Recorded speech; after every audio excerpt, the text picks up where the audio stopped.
Sigmund Freud ने बोला ये कि देखो जो तुम्हारे डिसऑर्डर्स है ना, ये इस वजह से आ रहे हैं क्योंकि तुम सेक्सुअली सप्रेस्ड हो। Okay. और ऐसी बातें बोली कि भाई अपनी मॉम के साथ सेक्स करना चाहते हो, ये ख्याल इस वजह से, ये डिसऑर्डर इस वजह से, तुम एक्सेप्ट नहीं कर रहे। तो ये जो ड्रीम्स होते हैं, ये बेमतलब की बस एक पिक्चर चल रही होती है हमारे दिमाग में, या फिर इसके भी अंदर कोई मीनिंग होता है? कि जो फैटिसेस होती हैं, फैटिश होते हैं, ये भी कहीं ना कहीं हमारे अनकॉन्शियस माइंड से आ रहे होते हैं। जैसे बहुत से लोगों को होता है ना, अजीब अजीब वियर्ड फैटिश होते हैं, लाइक किसी को फुट फैटिश होती है, किसी को आर्मपिट फैटिश होती है, जितनी भी सेक्सुअल रिलेटेड फैटिश होती हैं, ये कहाँ से आती है, इसकी क्या साइकोलॉजी है? तो आज ना इसको क्लियर करते हैं कि ट्रॉमा होता क्या है एक्चुअली में। बीपीडी की बात कर लेते हैं, बॉर्डरलाइन पर्सनैलिटी डिसऑर्डर में क्या सिम्टम्स होते हैं। एक इंटरेस्टिंग सिम्टम होता है जो कि किसी दूसरे डिसऑर्डर में नहीं होता। अगर कोई इंसान, जैसे आपने देखा होगा घोस्टिंग एक वर्ड होता है, घोस्टिंग का शिकार हो जाते हैं, तो उसके बाद जो सेल्फ एस्टीम की धज्जियां उड़ती है, अंदर एक तूफान सा उठता है, उसको संभालना बहुत मुश्किल हो जाता है। कैसे हम लोग इसको मतलब हैंडल कर सकते हैं?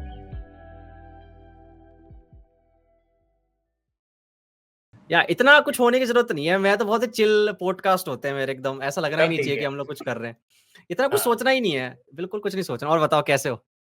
बहुत बढ़िया। तुम बताओ कैसा, अच्छा पॉडकास्ट कैसा चल रहा है, मतलब क्या चीजें सीखने को मिलती हैं? ऑफ कोर्स, क्योंकि हर नए डोमेन में हर अलग डोमेन के बंदे से बात हो पाती है, कैसा लगता है? स्पेशली नॉलेज के पर्सपेक्टिव से बात सिर्फ ऐसी नहीं होती क्या चल रहा है क्या नहीं चल रहा। नॉलेज के पर्सपेक्टिव से बोलूँ तो बहुत टाइम लगता है प्रोसेस करने में, जो चीज़ मैं सुनता हूँ पॉडकास्ट के दौरान। ऐसा नहीं होता कि जब आप बोलेंगे तो मैं तुरंत ही प्रोसेस कर लूँगा, क्योंकि उस वक़्त मेरा माइंड बहुत डाइवर्टेड होता है, एक इस चीज़ को लेकर के कि पॉडकास्ट की रिकॉर्डिंग हो रही है कि नहीं हो रही है, ये सब चीज़। या तो जब मैं एडिट करने बैठता हूँ, तो जैसे मैं कल सुबह बैठूँगा इसको एडिट करने, तो 2 घंटे का मान लो हमारा 1.5 घंटे का जो भी पॉडकास्ट हुआ, मैं सुनूँगा दोबारा। तब थोड़ा और प्रोसेस होगा कि भाई क्या सुना था मैंने। देन जब अब रेंडर मार देता हूँ, तो रेंडर के बाद दोबारा सुनता हूँ, क्योंकि कुछ कमी तो नहीं रह गई है। और फिर चौथी बार जब अपलोड हो जाता है, तो अपलोड होने के बाद मैं ऐसे ही कभी-कभी लगा लेता हूँ कि यार चलो सुन लेता हूँ।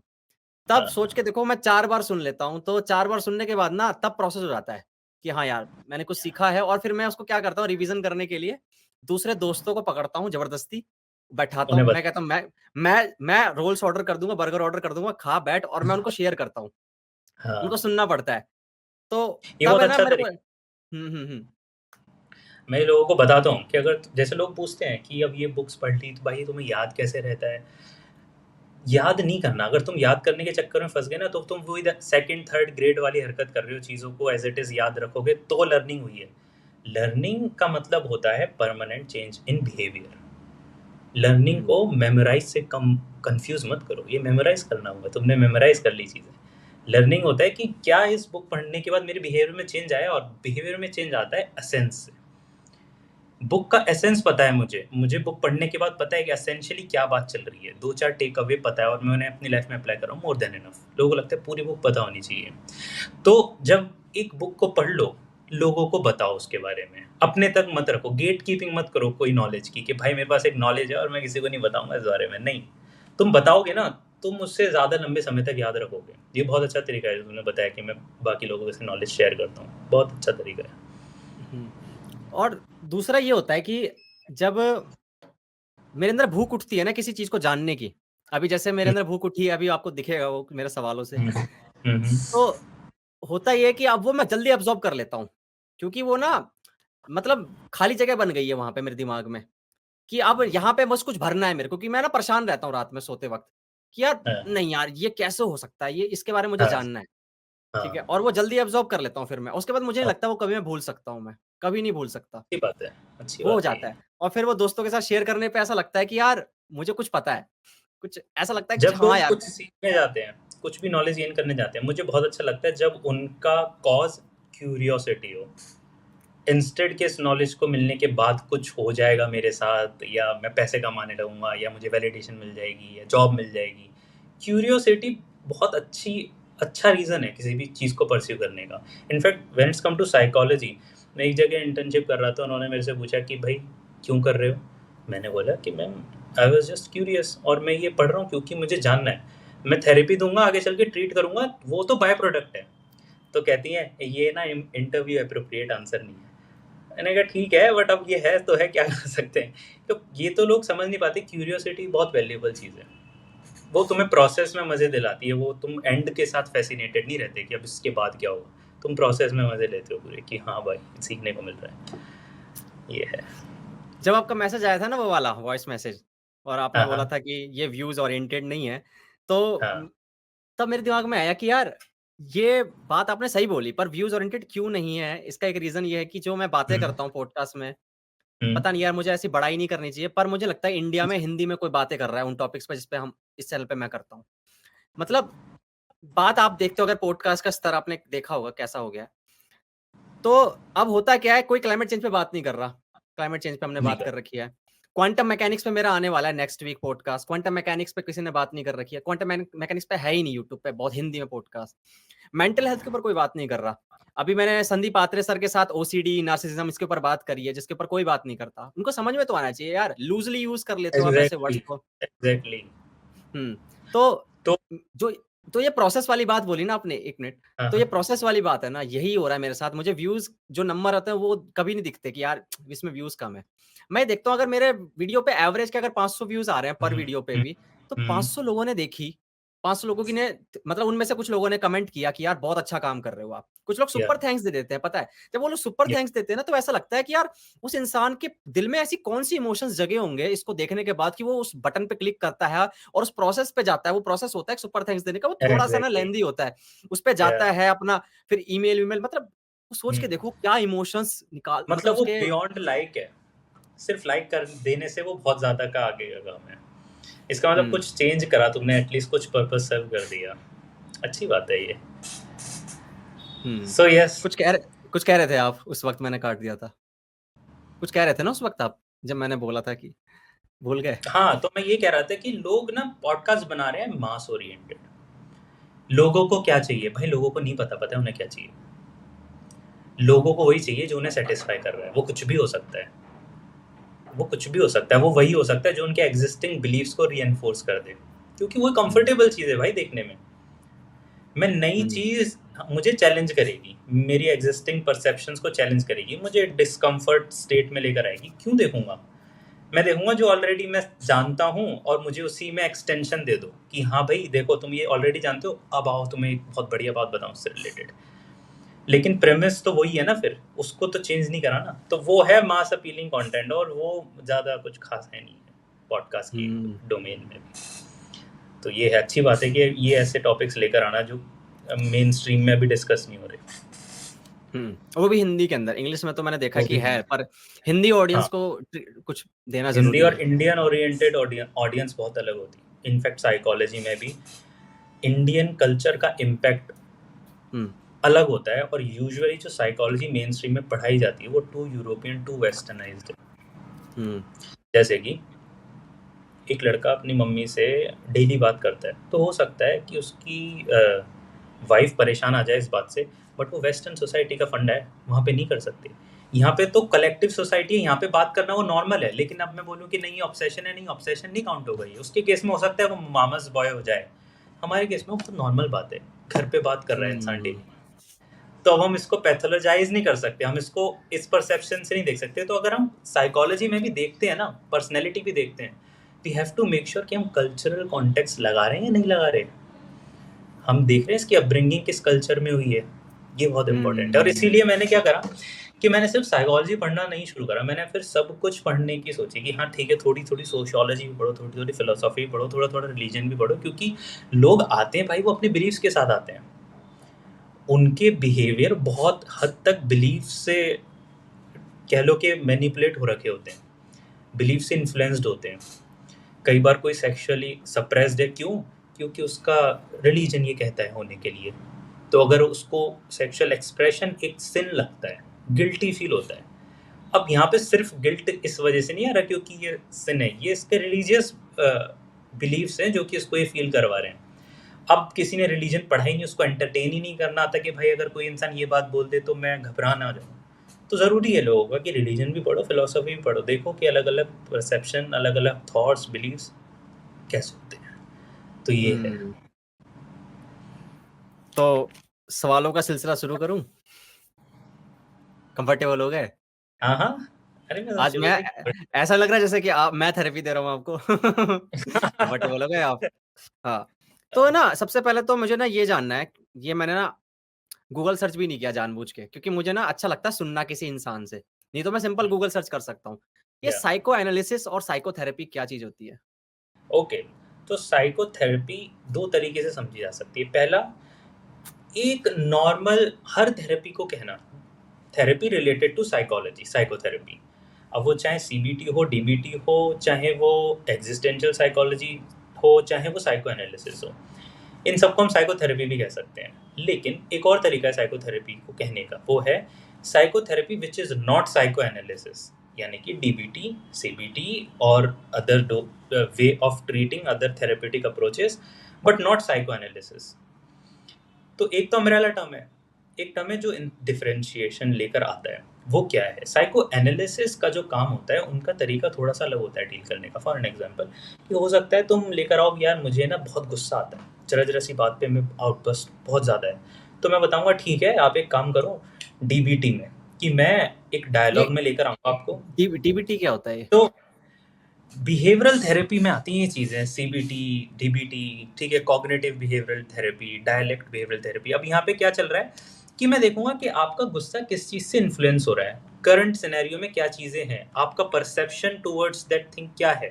हो सकता है कि आप बोलो, यार कोई अगर टाइम से लेट हो जाता है ना भाई, मुझे बहुत गुस्सा आता है। आयुष ने बोला 15 मिनट बाद आऊँगा, मुझे बहुत गुस्सा आया इस चीज़ को लेकर के।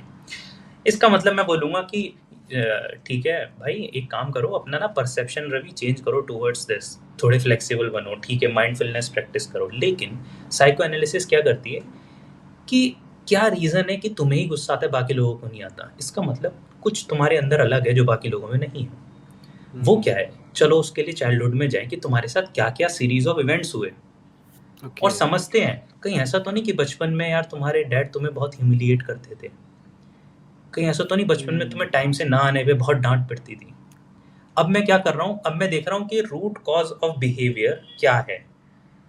ऊपर बिहेवियर है एंगर, ये आ कहाँ से रहा है? तो ओके। अगर मैं इसका इन्फ्लुएंस इसके ऊपर कम कर दूं, तो इसको चेंज करना रिलेटिवली ईजी हो जाएगा। वरना होगा क्या कि हाँ, जब तक थेरेपी चल रही है, जब तक तुम वो प्रैक्टिसेस कर रहे हो, तब तक तो एंगर ठीक है। जब तुम नॉर्मल लाइफ जीते हो, जब तुम वो प्रैक्टिसेस नहीं करते, फिर से आ गया। मतलब ऐसी सी बात है कि कुकर की सीटी बज रही है, मैं सीटी हटा के रख दूं, कॉग्निटिवली मैंने इसे चेंज कर दिया, मैंने इसका बिलीफ चेंज कर दिया, जो चीज़ कर रही है वो चेंज कर दी। लेकिन साइको एनालिसिस है गैस बंद कर देना। वाओ। हाँ। ऐसी बात है। तो मेरा जो तरीका है, मैं साइको एनालिटिकल अप्रोच ज़्यादा प्रेफर करता हूँ। हालांकि मैं भी थेरेपी नहीं देता, लेकिन मेरी वो लीनिंग है कि हम जाने रूट कॉज क्या है, इंस्टेड कि हम सिर्फ बिहेवियर को मैनेज कर रहे हैं कि भाई ठीक है, हम मैनेज करके देखते हैं कि एंगर है, सेल्फ एस्टीम लो है, तो देखिए तो ये सेल्फ एस्टीम लो कैसे है। पता चला कि कॉन्स्टेंटली वो क्रिटिसाइज होता आ रहा है बचपन से, तो उसको ऑलरेडी लगता है कि मैं किसी लायक नहीं हूँ। अब हम बोलें कि नहीं, सेल्फ एस्टीम तो आप ऐसे बढ़ाओ कि आप छोटे छोटे अकम्पलिशमेंट, छोटे छोटे अचीवमेंट पे ध्यान दो, किसी एक्टिविटी पे ध्यान दो, कुछ डेवलप करो। भाई अगर वो नहीं करेगा तो क्या वो वर्दी नहीं है क्या? बहुत से लोग कुछ नहीं कर रहे, लेकिन उनकी सेल्फ एस्टीम देखो कितनी हाई रहती है। क्यों है? वो तो नहीं कर रहे अचीव कुछ भी। इसका मतलब कि कुछ है रूट कॉज पे जो डिसाइड कर रहा है कि मेरी सेल्फ एस्टीम क्या होने वाली है। तो ये है। अब मैं एक एग्जांपल लोगों को बहुत देता हूँ जब मैं सेशन लेता हूँ वन ऑन वन, उसमें भी, कि क्या एक एग्जांपल समझो, मान के चलो कि आपके चाइल्डहुड में बहुत ही वायलेंस था, verbal, physical. For an example, दो बिहेवियरल कॉन्सिक्वेंसेस के हो सकते हैं। या तो भाई मैं भी वो तरीका सीख लूँ, बीइंग असर्टिव, अटैकिंग, जब कुछ अपनी बात मनवानी हो, या फिर मैं बोलूँ कि मुझे इन सब से दूर रहना है भाई। अब लेट्स से कि मैं अपनी एज में हूँ, लेट्स से मैं 30 ईयर ओल्ड हूँ, और मैं एक रैंडम रोड रेज देखता हूँ। वो थीम रिजेंबल करती है मेरे चाइल्डहुड से, हाई पिच, वायलेंस, गालियाँ, ठीक है। उसका इम्पैक्ट मेरे पे ज़्यादा पड़ेगा, और अगर तुम मेरे साथ भी बाइक पे बैठे हो लेट्स से, तुम्हारे पर उतना नहीं पड़ेगा। क्यों? क्योंकि तुम्हारे पास वो चाइल्डहुड से कोई कनेक्शन ही नहीं है। तो हो सकता है कि मेरे ख्याल में वो मेरे इंट्रूसिव थॉट्स बने, बार बार वो आया, मैं बार बार उसकी बात करूँ कि यार ये पुलिस डिपार्टमेंट क्या कर रहा था, ये क्या कर रहा था, उसका इम्पैक्ट मेरे पे ज़्यादा हो, क्योंकि मैंने वो चीज़ बचपन में फेस करी है। मैं काइंड ऑफ उसे सप्रेस कर रहा हूँ, उसके इमोशंस मेरे चाइल्डहुड से रिजेंबल करते हैं। तो अब तुम मेरे को इंटेलेक्चुअली समझाओ कि आयुष यार इतनी बड़ी बात नहीं है, वो रैंडम रोड रेज है, ऐसे तो बहुत रोड रेज होते हैं, इसमें इतना क्या सोचना। तो ये लॉजिकली तो मेरे समझ में आएगा, लेकिन लॉजिकली समझने के बाद भी मेरे बिहेवियर का वो पार्ट नहीं बन पा रहा। इसका मतलब कि कुछ है जो मुझे पीछे खींच रहा है। वो क्या है? वो मेरा चाइल्डहुड है। इसीलिए थेरेपिस्ट कंसिडर करते हैं चाइल्डहुड को डिस्कस करना, लेकिन डिस्कस करने के बाद भी उसके साथ डील करना और चीज़ें और भी ड्रीम इंटरप्रिटेशन करना, ये सब साइको एनालिसिस में आ जाता है। ड्रीम्स का मीनिंग निकालना, ट्रांसफेरेंस वगैरह, ये हम समझेंगे अगर तुम चाहो तो ये है, ये डिफरेंस है। अब हम इसको साइकोथेरेपी भी कह सकते हैं, साइको एनालिसिस भी कह सकते हैं। साइकोथेरेपी हम पूरे अम्ब्रेला टर्म भी है, लेकिन नेसेसरीली आजकल के उसमें साइकोथेरेपी यूजुअली बाकी चीज़ों को कहते हैं। साइको एनालिसिस अगर तुम बोलोगे तो वो एक बहुत स्पेसिफिक तरीका है डील करने का विद कॉन्फ्लिक्ट्स, ये है। जब आपने बोला कि वो चाइल्डहुड में जो उसके साथ हुआ था, उसके कारण उसके एडल्ट बिहेवियर पे असर पड़ा, तो ये कुछ ज़्यादा डिटरमिनिस्टिक नहीं हो गया यार? मतलब कि चाइल्डहुड बहुत ज़्यादा हमारे बिहेवियर को, जो फ्यूचर का बिहेवियर है, उसको शेप करता है। तो क इसमें फिर इंडिविजुअल एजेंसी कहाँ गई यार? वो बंदा फिर कैसे चेंज कर सकता है? मतलब जैसे उसको तो साइकोथेरेपी नहीं लेनी मान लो, तो वो उसकी फ्री विल कहाँ गई? अब एग्जैक्टली प्रॉब्लम इज कि there is this concept called psychic determinism. Psychic determinism के मतलब कि जो भी तुम कहोगे बोलोगे वो ऑलरेडी डिटरमाइंड है साइकिकली कहीं पे। जैसे कि तुम अभी अरेबिक नहीं बोल रहे, क्यों? क्योंकि अरेबिक का कोई ख्याल ही नहीं है। हाँ। क्योंकि चाइल्डहुड में कहीं अरेबिक थी ही नहीं। क्यों नहीं हाँ। बोल रहे अरेबिक भाई? तो इसका मतलब अब ये हार्श रियलिटी है कि हाँ डिटरमाइंड है मेरे एक्शन, लेकिन इसका मतलब ये नहीं कि मैं ऑल्टर नहीं कर सकता। सेल्फ अवेयरनेस बहुत इंपॉर्टेंट है, इसलिए मैं हमेशा बोलता हूँ कि इंसान को सेल्फ अवेयर होना पड़ेगा। उसको होना चाहिए कि यार ये मैं कर रहा हूँ, ये मुझे या सामने वाले के लिए हार्मफुल है, तो लेट्स अंडरस्टैंड कि मैं इसको चेंज कैसे कर सकता हूँ। इसीलिए अगर हम डिस्कवर भी कर लें कि ये कहाँ से आ रहा है, उससे कुछ सॉल्व नहीं होगा जब तक हम बिहेवियरली चेंज लेकर नहीं आएंगे। वहाँ पे तो फ्री विल चाहिए, वहाँ पे आपको अलग चेंज लेकर आना पड़ेगा, और वो चेंज सिर्फ आपके तक नहीं रहेगा लिमिटेड। भाई आपका चाइल्डहुड कैसे बना? क्योंकि आपके पापा का कुछ बिहेवियर था। उनका बिहेवियर कैसे बना? क्योंकि उनके दादा का कुछ बिहेवियर था। अगर आप आज चेंज लेकर आते हो, आप जनरेशनली चेंज कर देते हो उठा के सब कुछ, क्योंकि आपका वे ऑफ ट्रीटिंग पीपल बदल जाएगा। आप रिलेशनशिप अलग बनाओगे, आप पेरेंटिंग अलग करोगे, आप जनरेशनल इम्पैक्ट डालते हो सिर्फ अपने ऊपर काम करके। तो हम साइकिक डिटरमिनिज्म को एडवांटेज क्यों ना लें? हम आज चेंज करें और डिटरमाइन कर दें आगे क्या होगा। सही कह रहे हो। ये है। और ये मैंने पता है ये भी फील किया है। मेरे साथ क्या होता है, मैं थोड़े से ये चीज़ें बात शेयर वैसे कर रहा हूँ, करना ही पड़ेगा ताकि सीख सके लोग। मेरे को ना एक चीज़ हमेशा अजीब लगती थी कि मैं ना किसी के अंडर काम नहीं करता। मैंने आज तक जॉब क्यों नहीं करी। मुझे जो कोई भी ऐसा ऑर्डर देता है ना, मैं ट्रिगर हो जाता हूँ बहुत। तूने कैसे कह दिया मेरे को ये? तूने मेरे से रिक्वेस्ट क्यों नहीं करी? कोई भी हो, चाहे चाहे कोई क्लाइंट हो, जैसे कोई क्लाइंट कभी मेरे को ये अगर उसकी टोन में मेरे को ऐसा लगता है ना जैसे कि वो ऑर्डर दे रहा है, तो मेरे को ऐसा लगता है कि नहीं भाई, जैसे मैं म्यूजिक प्रोडक्शन का काम करता हूँ, उसने बोला ये कर दियो। अगर उसने ऐसा बोला तो मेरे को ऐसा लगेगा कि यार किसी ने मेरे को ऑर्डर दिया, मेरे को बुरा लगता है। तो मैंने पता है कैसे, मैंने खुद को ही मतलब ऐसे साइको मतलब पीछे किया कि जब पढ़ रहा था इन सब चीज़ों के बारे में मैं, तो मैंने देखा कि यार कहीं न कहीं ये मेरे पापा से आती है। मतलब मेरे को लगा ये बाकी गलत सही हो सकता हूँ मैं, कि मेरे पापा जो है वो मेरे को हमेशा ऑर्डर देते थे। और मेरे को ना बहुत ही ज़्यादा मतलब बहुत ऑर्डर देते थे, मतलब इतना कंट्रोल करने की ज़माने की कोशिश करते थे मेरे ऊपर। लाइक पापा तो होते ही ऐसे ना कि यहाँ मत जा, वहाँ मत जा, ये मत कर, पढ़ाई कर, पढ़ने बैठ जा, ये कर। तो ना मेरे को वहाँ से ना एक चिड़न सी आने लगी कि यार ये नहीं चाहिए मुझे। और वो जब भी कोई बंदा ऑर्डर देता है तो मुझे ऐसा लगता है मेरा पापा पापा से की मतलब ऐसा लगता है कि पापा को मेरे को याद आ जाती है, पापा को रिज़ेम्बल करता है वो बंदा। हाँ, हाँ, तो मैंने ये जब नोटिस किया उसके बाद मैंने इसको वही वही वाली बात है आपकी कि मैंने इसको चेंज कर दिया। अब मैं देखता हूँ कि हाँ, ये मेरे पापा से आ रही थी, तो अब कोई ऑर्डर देता है तो मैं उसको वैसे उस टोन से देखता नहीं हूँ। मैं उसको अब कहता हूँ ठीक है यार, ऑर्डर नहीं है ये, मैं ये बस मेरा दिमाग इस तरीके से इंटरप्रेट करके मेरे को दे रहा है ये। अब ये साइकिक डिटरमिनिज्म ही है कि तुम डिटरमाइंड थे ऐसे बिहेव करने के लिए जब किसी ने ऑर्डर दिया, और ये तुम्हारी इंटरप्रिटेशन काफ़ी हद तक ठीक है कि हाँ अथॉरिटी फिगर हमारी बचपन में कैसी रही वो डिसाइड करती है कि हमारे अथॉरिटी से कॉन्फ्लिक्ट होंगे या नहीं होंगे, या किस तरह। काफ़ी लोग सबमिसिव होते हैं अथॉरिटी के आगे। वो दूसरा भी, जैसे मैंने अभी शुरू में एग्जांपल लिया था कि वायलेंस हुआ तो दो बिहेवियर हो सकते हैं, तो मैं भी वैसा हो जाऊँ या फिर मैं ऑपोजिट हो जाऊँ। तो तुम ऑपोजिट हो गए, तुम सबमिसिव हो जाते, तो हाँ तुम ऑर्डर मानने लगते, तुम ऑर्डर नहीं मानते। तो काइंड ऑफ तुम कॉन्कर करना चाहते हो वो जो तुम चाइल्डहुड में कॉन्कर नहीं कर पाए। ठीक है, तो ठीक है, अब तुम्हें ये पता चला कि मेरे चाइल्डहुड से आ रहे हैं, तो तुम्हें पता चल गया कि यार ये इंसान ना मुझे ऑर्डर नहीं दे रहा, ये मुझे लुक डाउन नहीं कर रहा, ये अथॉरिटी में नहीं है, मैं परसीव कर रहा हूँ उस इंसान को ऐसे बिकॉज मेरे चाइल्डहुड में ऐसे था। तो तुमने एक दूसरा रिएक्शन चूज करा। लोग गलती क्या कर देते हैं, दूसरा रिएक्शन चूज नहीं करते, वो सिर्फ यहाँ तक आ जाते हैं, मेरे चाइल्डहुड से आ रहा है, कुछ करो तो उस बारे में। अनकंफर्टेबल होगा इनिशियली। कैसी सी बात है, मान के चलो कि एक कमरा है अंधेरे से भरा हुआ, तुम्हें डर लग रहा है अंदर जाने में, लेकिन जैसे ही तुम जाओगे अनकंफर्टेबल होगा, थोड़ी देर रुको तो सही, तुम्हें हो सकता है कि एक लाइट का सोर्स भी दिखने लगे, थोड़ा सा काम डाउन हो जाओ।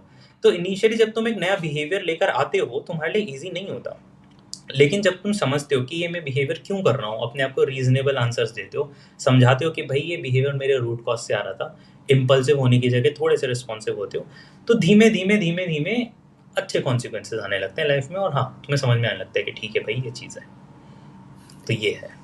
तो आयुष भाई, ये जो आपने सेल्फ अवेयरनेस की बात करी, क्योंकि जब तक उस पर अवेयरनेस की, कॉन्शियसनेस की रोशनी नहीं पड़ेगी, तब तक आप देख नहीं सकते इन प्रॉब्लम्स को। तो वो कॉन्शियसनेस की रोशनी जो है, जो सेल्फ अवेयरनेस की रोशनी है, वो बाकी बंदे कैसे डेवलप कर सकते हैं? वो कैसे देख सकते हैं अपने इन अनकॉन्शियस माइंड में चल रहे गतिविधियों को? पता नहीं क्या बोल रहा हूँ मैं, बट हाँ ठीक है, प्रोसेस ही सही है, सही बात है। देखो ऐसे देख सकते हैं, अकाउंटेबिलिटी लेना शुरू करो। सबसे पहली चीज़, हम क्यों नहीं देख पाते, सेल्फ रिफ्लेक्ट क्यों नहीं कर पाते? क्योंकि जो हुआ भाई इसकी वजह से हुआ, ये तो सिचुएशन ऐसी थी, ये तो इंसान ऐसा था। हम सामने वाले को रीज़न बना देते हैं। मैं कह रहा हूँ कि पहले इसे डायरेक्शन यहाँ पे लेकर आओ, अब तुम हो जाओगे रेस्टलेस। अच्छा भाई ये मैं नहीं करा है, क्यों करा है? गुस्सा आया, अरे वो गुस्सा मुझे इसलिए आया क्योंकि भाई तुम न्यूसेंस क्रिएट कर रहे हो, तुम कर रहे हो, तुम नहीं, तुम्हें गुस्सा आया है, देखो क्यों गुस्सा आया है। अकाउंटेबिलिटी लेने से शुरुआत होगी। सेल्फ अवेयरनेस का पहला कह लो फॉर्मूला ये है कि पहले तुम समझो कि जो तुम्हारे आसपास हो रहा है उसमें मेजर रोल तुम्हारा है। रिलेशनशिप खराब हुई, अरे यार वो तो इंसान ऐसा था, नहीं, तुमने चूज भी करा है ना उसे, पहले क्यों करा? भाई रिलेशनशिप खराब हुई तो रिलेशनशिप में आया कौन था पहले? तुम ही तो आए थे, क्यों आए? तो यहाँ पे क्या करा कि मैंने ये डायरेक्शन अंदर लेके गया दूसरों को बताने की बजाय। अब मैं रेस्टलेस हो जाऊंगा कि भाई ये तो मैं ही डिक्टेट कर रहा हूँ, मैं खराब कर रहा हूँ, क्यों कर रहा हूँ? ये वाई आना बहुत जरूरी है। यूजुअली ज्यादातर लोग सेल्फ अवेयर इसलिए नहीं हो पाते क्योंकि उनके अकॉर्डिंग दुनिया में प्रॉब्लम है। बायस है ये बायस है, हाँ, सेल्फ सर्विंग बायस है ये अपने आप को ही सर्व कर रहा हूँ भाई, दूसरों में प्रॉब्लम है। ये है पहली चीज। दूसरी चीज, फिर तुम अपने आप को जानो रिलेशनशिप्स में। अकेले बैठ के नहीं जान सकते। मतलब मैं ये नहीं चाह सकता कि मैं हिमालय पे चला जाऊं और मैं बोलूं कि अब तो जी मैं दूसरे ऑपोजिट जेंडर से अट्रैक्ट ही नहीं होता। अरे हो तो तुम्हारे पास तब तो होंगे। रिलेशनशिप्स में जानना, रिलेशनशिप्स में जानने पे तुम्हें पता चलता है कि अच्छा मैं गुस्से में ऐसे रिएक्ट करता हूँ, ओके। अच्छा मैं जब मुझे कोई क्रिटिसाइज कर देता है तो मैं ये करता हूँ, ओके। मुझे ये, मेरी ये प्रेफरेंसेस है, मेरी ये पसंद है, मुझे ऐसे गाने पसंद है, मुझे इसकी तरफ अट्रैक्शन हुआ, क्यों हुआ, क्या है अट्रैक्शन? अपनी टर्मिनोलॉजीज डिफाइन करना। मैं यार मुझे एम्बेरसमेंट फील हो रही है, क्या है एम्बेरसमेंट तुम्हारे अकॉर्डिंग? क्या होता है एम्बेरसमेंट? अब इंसान फंस गया क्योंकि वो पहले तो सिर्फ सीधा वर्ड्स उठाते हुए अप्लाई करता जा रहा था अपने ऊपर। भाई हो सकता है कि तुम्हारे अकॉर्डिंग जो क्रिटिसिज्म डिस्ट्रक्टिव हो, मेरे लिए वो कंस्ट्रक्टिव हो। अपने टर्म्स डिफाइन करना। फ्रेंडशिप किसे कहते हो तुम? फ्रेंडशिप किसे कहते हो? रिलेशनशिप। अब मैं यहाँ पे सेल्फ अवेयर हो रहा हूँ अपने बिलीव्स, अपने परसेप्शन को लेके कि मेरा परसेप्शन जो एग्जिस्टिंग है वो क्या है, क्यों है, डिफाइन करना अपने लिए। रिलेशनशिप्स में डिफाइन करना, ऑब्जेक्ट के साथ रिलेशनशिप, ह्यूमंस के साथ रिलेशनशिप, पेरेंट्स के साथ रिलेशनशिप। जैसे तुमने अपने आप को सेल्फ अवेयर करा, अपने डैड के साथ रिलेशनशिप एक तरफ बनाई और अवेयर हुए, दूसरी तरफ अथॉरिटी के साथ रिलेशनशिप बनाई और अवेयर हुए। अब इससे तुम्हें तुम्हारे कोऑर्डिनेट्स पता चल गए अथॉरिटी के साथ कहाँ पर हैं, क्योंकि तुमने दो सेक्शन उठाए कि भाई डैड के साथ ये है, अथॉरिटी के साथ ये है, मैं यहाँ पर हूँ। ये है सेल्फ अवेयरनेस। तीसरी चीज, ये तो तुम अपनी दुनिया में चले गए, लेकिन हो सकता है ये सेल्फ अवेयरनेस बायस्ड हो। मैं वही सोच रहा हूँ जो मैं सोचना चाहता हूँ अपने बारे में। ठीक है, मैं सेल्फ सर्विंग सेल्फ अवेयरनेस लेकर आ रहा हूँ। अगर मैं सोचना चाहता हूँ भाई मैं तो दुनिया का विक्टिम हूँ, तो मैं सारे वही इंस्टेंसेस लेकर आ रहा हूँ जिसमें मैं विक्टिम बन रहा हूँ। भाई मैं तो सुपीरियर हूँ, सारे वही इंस्टेंसेस लेकर आ रहा हूँ जिसमें मैं सुपीरियर हूँ। इन्फीरियर भी हुआ कहीं पे तो भी कुछ ना कुछ ऐसा निकाल दिया जिससे सुपीरियरिटी डिफाइन हो रही है। यहाँ पे जरूरी है पढ़ाई करना, साइकोलॉजी पढ़ना, फिलोसफी पढ़ना, ताकि तुम्हारे बहुत सारे मल्टीपल इंटरप्रिटेशंस आए और तुम्हें एक ऑब्जेक्टिव आइडिया मिले कि क्या होता है गिल्ट। क्या मैं जो गिल्ट समझ रहा हूँ मैं खुद से ही अपनी डिफाइन तो कर दे रहा हूँ, क्या ये एक्चुअली में गिल्ट होता भी है?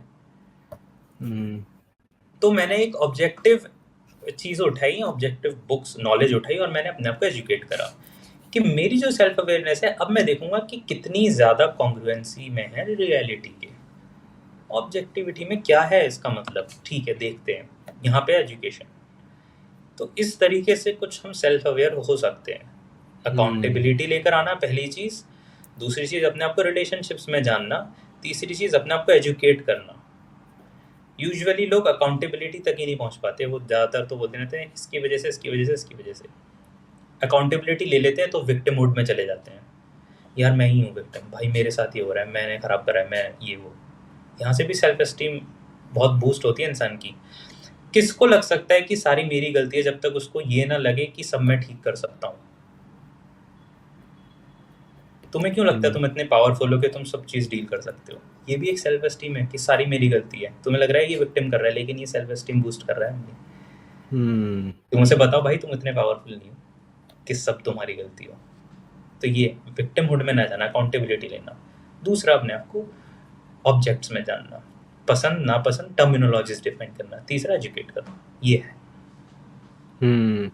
सही कह रहे हो। बहुत सारे लोग क्वेश्चन ही नहीं पूछते हैं। और बहुत सारे लोग, इसको मैंने पता है कैसे सीखा था, the laws of human nature पढ़ी थी जब मैंने तक रॉबर्ट ग्रीन की। रॉबर्ट, तो मैं क्या करता था, हाँ, जब मैं जैसे अभी इंटरेक्शन हो रहा है ना हमारा, मान लो अपने दोस्तों के साथ बैठा हूँ, मैं कुछ इमोशंस फील करूँ, मान लो मुझे जेलसी फील हो आपके साथ एक वक्त पे, तो तुरंत मैं मेंटल नोट बना लूंगा कि मेरे को इस वक्त पे जेलसी हुई थी इस बात से। अब मैं इस इंटरेक्शन के बाद बैठूंगा और सोचूंगा कि उस बात से जेलसी मुझे क्यों हुई थी, मैं उसकी रूट कॉज तक पहुंचने की कोशिश करता हूँ। मुझे पता है कई बार आंसर नहीं मिलता कई बार, लेकिन मैं अवेयर हो जाता हूँ कि नेक्स्ट टाइम जब ऐसा होगा, जब उस इंसान से मैं मिलूंगा, क्या वो जेलसी दोबारा आएगी, तो मैं इसका क्वेश्चन पूछते रहता हूँ खुद से। मैं अपने आप को परेशान रखता हूँ। और यही बहुत सारे लोग करते नहीं है, वो क्वेश्चन नहीं पूछते हैं।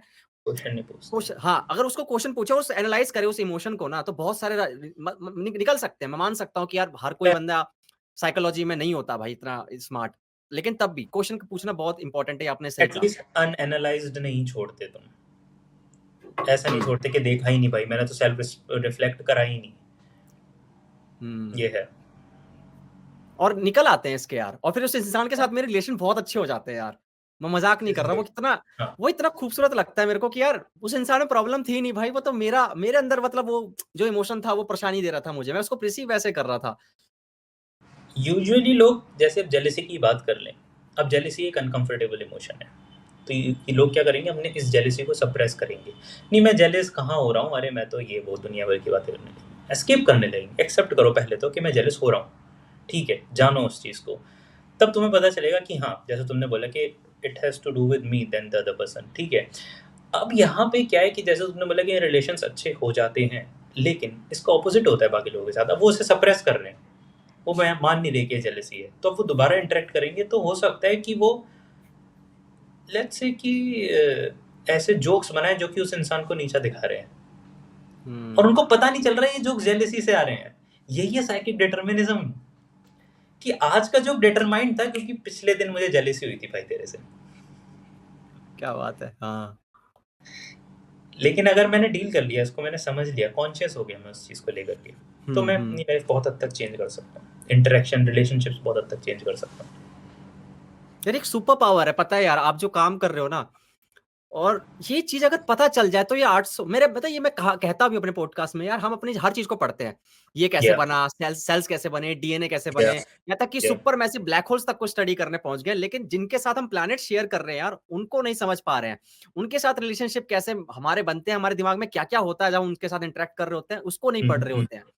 और ये कहीं भाई नहीं, यही मैं है, जितना बड़ा यूनिवर्स आगे हम रिसर्च कर रहे हैं ना, वो अंदर भी उतना ही बड़ा। मैं एक रील देखता हूँ कि कुछ इवेंट हुआ तो वो जूम आउट करता है, पृथ्वी को दिखाता है दूर से और बोलता है कि कुछ भी नहीं हुआ देखो। मैं कहता हूँ इसको जूम इन करो, इतनी बड़ी पृथ्वी अंदर है, बहुत कुछ हो गया वहाँ पे, उसको तो एक्नॉलेज करो। बाहर तो कुछ नहीं हुआ भाई, बाहर स्पेस में कोई एस्टेरॉइड नहीं हिलेगा इस वजह से क्योंकि आज मैंने किसी को गाली दे दी, मेरे अंदर के एस्टेरॉइड हिल गए। हाँ, उसको एक्नॉलेज करो, अंदर के स्पेस को देखो कि वहाँ क्या चल रहा है। एक रील देखी थी मैंने, एक रील देखी, उसमें ना सुपरमैन था, सुपरमैन को सब लोग वो उसको जय जयकार कर रहे हैं उसकी, और उसमें लिखा था कि जब सिगमंड फ्रॉइड को मैं क्लास में डिस्कस करूं, तो सब तारीफ करते हैं कि भाई क्या बात है, लेकिन जब मैंने पब्लिक में डिस्कस किया तो उसको जेल ले जा रहे होते हैं। इसका क्या मतलब था? लाइक मतलब सिगमंड फ्रॉइड इतना कंट्रोवर्शियल क्यों है? सिगमंड फ्रॉइड कंट्रोवर्शियल इसीलिए है, पहले समझते हैं कि सिगमंड फ्रॉइड कौन से एरा में था। विक्टोरियन एज में था, जहाँ पे सेक्सुअल सप्रेशन बहुत था, मैस्टरबेशन को लेके बहुत खराब ख्याल थे लोगों के और सिन कंसिडर करा जाता था। कब की बात है सिगमंड ये? फ्रॉइड ने बोला, सिगमंड फ्रॉइड ने विक्टोरियन एज आई गेस, या मुझे ईयर तो याद नहीं है प्रिसाइजली, ठीक पर है, 100, 50, 150 कितने साल पहले? हाँ एटलीस्ट 100 साल तो हो गए होंगे, ठीक है। तो सिगमंड फ्रॉइड ने बोला ये कि देखो जो तुम्हारे डिसऑर्डर्स है ना, ये इस वजह से आ रहे हैं क्योंकि तुम सेक्सुअली सप्रेस्ड हो। और ऐसी बातें बोली कि भाई तुम अपनी मॉम के साथ सेक्स करना चाहते हो, ये ख्याल इस वजह से, ये डिसऑर्डर इस वजह से, तुम एक्सेप्ट नहीं कर रहे। इस तरीके के ख्याल आए, इस तरीके की थ्योरीज बनाई, तो लोगों को बहुत ऑब्वियसली लोगों को लगा कि भाई ये कैसी बात कर रहे हो। लोगों ने तो फिर उसका टेक ये था कि तुम्हारी ये जो रेजिस्टेंस है ना, जिसको रेजिस्टेंस हम साइकोलॉजी में बोलते हैं, साइको एनालिसिस में बोलते हैं, कि ये भी इसीलिए है, आउटरेजियस रेजिस्टेंस भी इसीलिए क्योंकि ये ख्याल इतना स्ट्रांग है अंदर कि तुम एक्सेप्ट नहीं करना चाहते। तो काफ़ी सारी चीज़ें कंट्रोवर्शियल बोली उस तरीके से जो कि रिलेटेड टू सेक्स थी, जिनको अगर हम पब्लिकली बोलते हैं तो लोग ऑफेंड हो जाएंगे कि यार क्या बात कर रहे हो, ये प्रॉब्लम इस वजह से क्योंकि मैं अपनी मॉम के साथ सेक्स करना चाहता हूँ। तो इस वजह से वो है कि अगर हम साइकोलॉजी में इसकी बात करते हैं तो लोग अप्रिशिएट करते हो कि लोग समझ पाते हैं फ्रॉम वेयर ये इज कमिंग कि वो क्या बोलना चाह रहे हैं। नॉर्मली पब्लिक डोमेन में लोग इस तरह की बात करेंगे तो हाँ। क्योंकि ना इन्होंने कॉम्प्लेक्स का नाम लिया था, मैं नाम ले सकता हूँ उस कॉम्प्लेक्स का यहाँ पे पब्लिक में? हाँ, तो उसके बारे में ना मैंने एक फैमिली गाय, एक शो है फैमिली गाय, अगर आप जानते हो, तो उसमें ना एक कैरेक्टर है स्टीवी, तो वो ना वो बोलता नहीं है इसको, यहाँ तक कि वो सोचो, वो ऐसा फैमिली गाय एक ऐसा शो है जिसकी कोई बाउंड्री नहीं है, अगर आप जानते हो शो के बारे में। लेकिन उसके अंदर हाँ, वो शो के अंदर तक, जब जिसके अंदर कोई बाउंड्री नहीं है, जिसकी कोई बाउंड्री नहीं है, वो किसी का भी मजाक उड़ा सकते हैं, उसमें उन्होंने इस वर्ड को सेंसर कर दिया। मैं उस समय बहुत ज्यादा वो हो गया था कि यार ये क्या हुआ, मतलब ये क्यों सेंसर किया हुआ है इस चीज को, जबकि ये कुछ भी सेंसर नहीं करते, कभी कुछ सेंसर नहीं करते। ऑल्दो इतना कंट्रोवर्शियल भी नहीं है टू बी ऑनेस्ट कि उसे सेंसर करा जाए। उनका कुछ रहा होगा इसके पीछे, इतना कोई इंटेंस रीजन नहीं है, बहुत अच्छे से बहुत खुले तरीके से पढ़ाया जाता है इसको, इतना कुछ नहीं है, बुक्स में भी बहुत आराम से लिखा जाता है। तो ये साइंटिफिक है? अब देखो साइंटिफिक है या नहीं समझना पड़ेगा। साइंटिफिक होता है एविडेंस बेसिस, ठीक है, कि हम इसके एविडेंस, लेकिन हम इसके एविडेंस कैसे निकालेंगे, हम कैसे कहेंगे कि ये जो 25 साल में तुम्हें फील हो रहा है ये इस वजह से हो रहा है क्योंकि 5 साल में ये हुआ।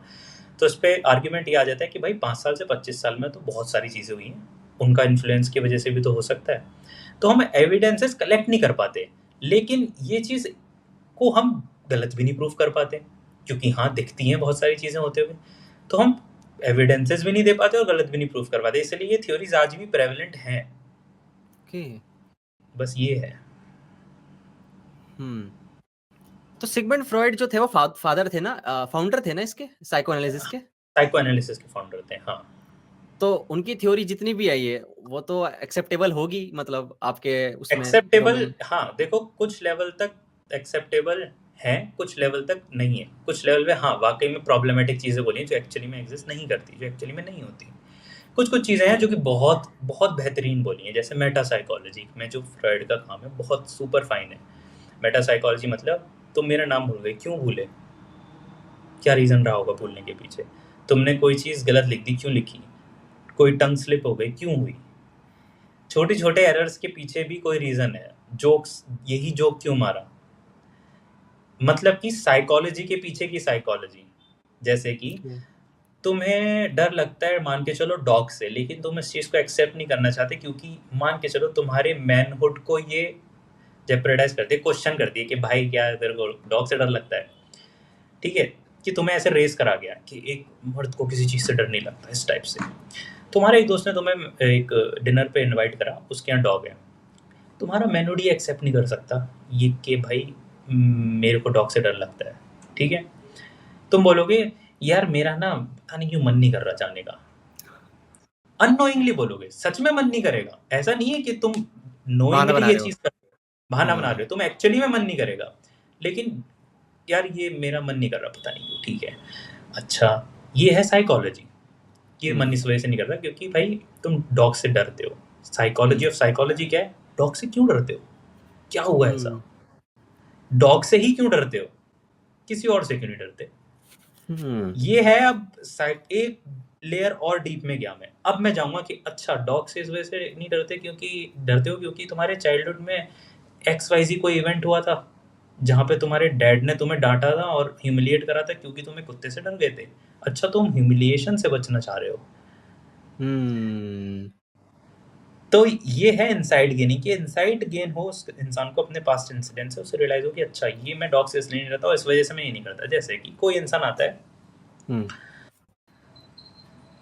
फोबिया लेके कार ड्राइव करने का, कि नहीं चलो फोबिया उसका ये है कि कोई और कार ड्राइव करेगा तो मैं पीछे नहीं बैठूंगा भाई, मुझे घबराहट होती है, इसने ठोक दिया, इसने मार दिया तो अब इसकी वजह से इसकी नॉर्मल लाइफ एंडर हो रही है भाई, कहीं जा नहीं पा रहा। या ये ड्राइव करता ही करता है बिना कोई और ड्राइव करे इसको नहीं, प्लेन में नहीं बैठ पाता ये क्योंकि कोई और ड्राइव कर रहा है, उसको पायलट कोई और है। अब इसको प्रॉब्लम क्या है, इसको प्रॉब्लम है, ये तो है साइकोलॉजी की है कि यार ये ठीक है, इसकी ये प्रॉब्लम है कि ये इस चीज़ से डरता है, चलो इस पर काम करें, ठीक है, इसको ग्रेजुअल एक्सपोजर दें इस चीज़ का ताकि ये कंफर्टेबल हो। मेटा साइकोलॉजी क्या है, मे बी इसको ट्रस्ट इश्यूज है, मे बी ये किसी पे ट्रस्ट नहीं कर सकता, मे बी इसने जब अपनी लाइफ का इंचार्ज किसी को बचपन में दिया होगा, शायद इसके डैड ने इसका ट्रस्ट तोड़ा है, शायद इसकी मॉम ने इसको अबैंडन कर दिया, शायद इसको अथॉरिटी पे अपनी लाइफ किसी को डिक्टेट नहीं करने देता, मे बी हाइपर इंडिपेंडेंट है, ये है। तो यहाँ पे इस डोमेन में सिगमंड फ्रॉइड का काम बहुत बेहतरीन था, बहुत हेल्पफुल है अभी भी।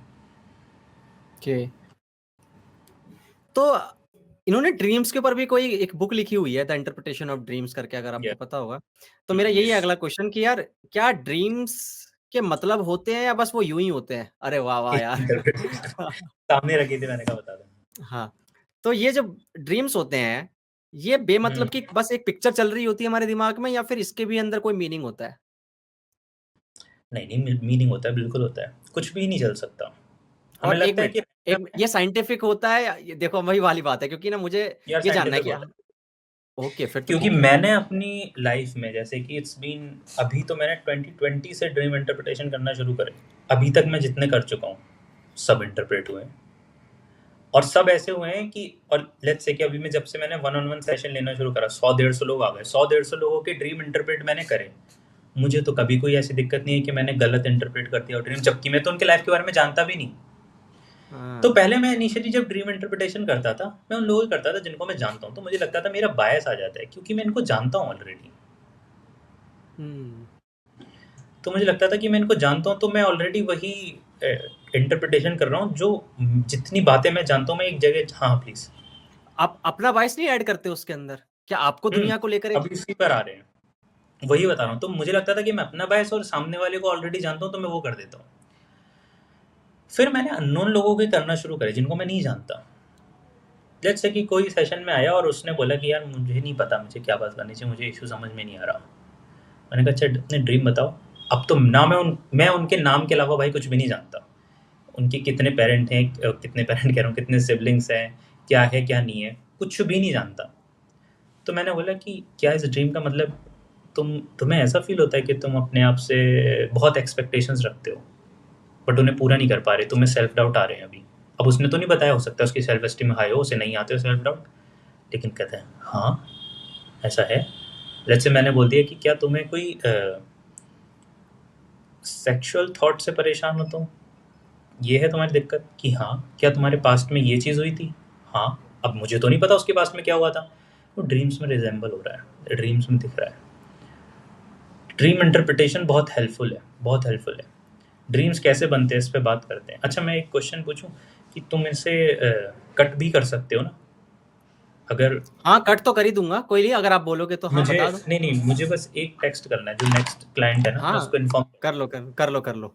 तो कई बार क्या होता है कि ड्रीम इंटरप्रेट करने के लिए ये भी होता है कि हाँ भाई मैं इंसान से कुछ क्वेश्चन पूछूं कि हाँ ये तो नहीं है, ये तो नहीं है, क्यों? क्योंकि मैं अपना बायस नहीं लगा सकता, ऐसा नहीं कर सकता कि जो मुझे लग रहा है वही हो रहा होगा। जैसे तुमने बोला था कि तो आपके बायस भी तो आ जाते होंगे, बिल्कुल ठीक बात है, आ जाते हैं।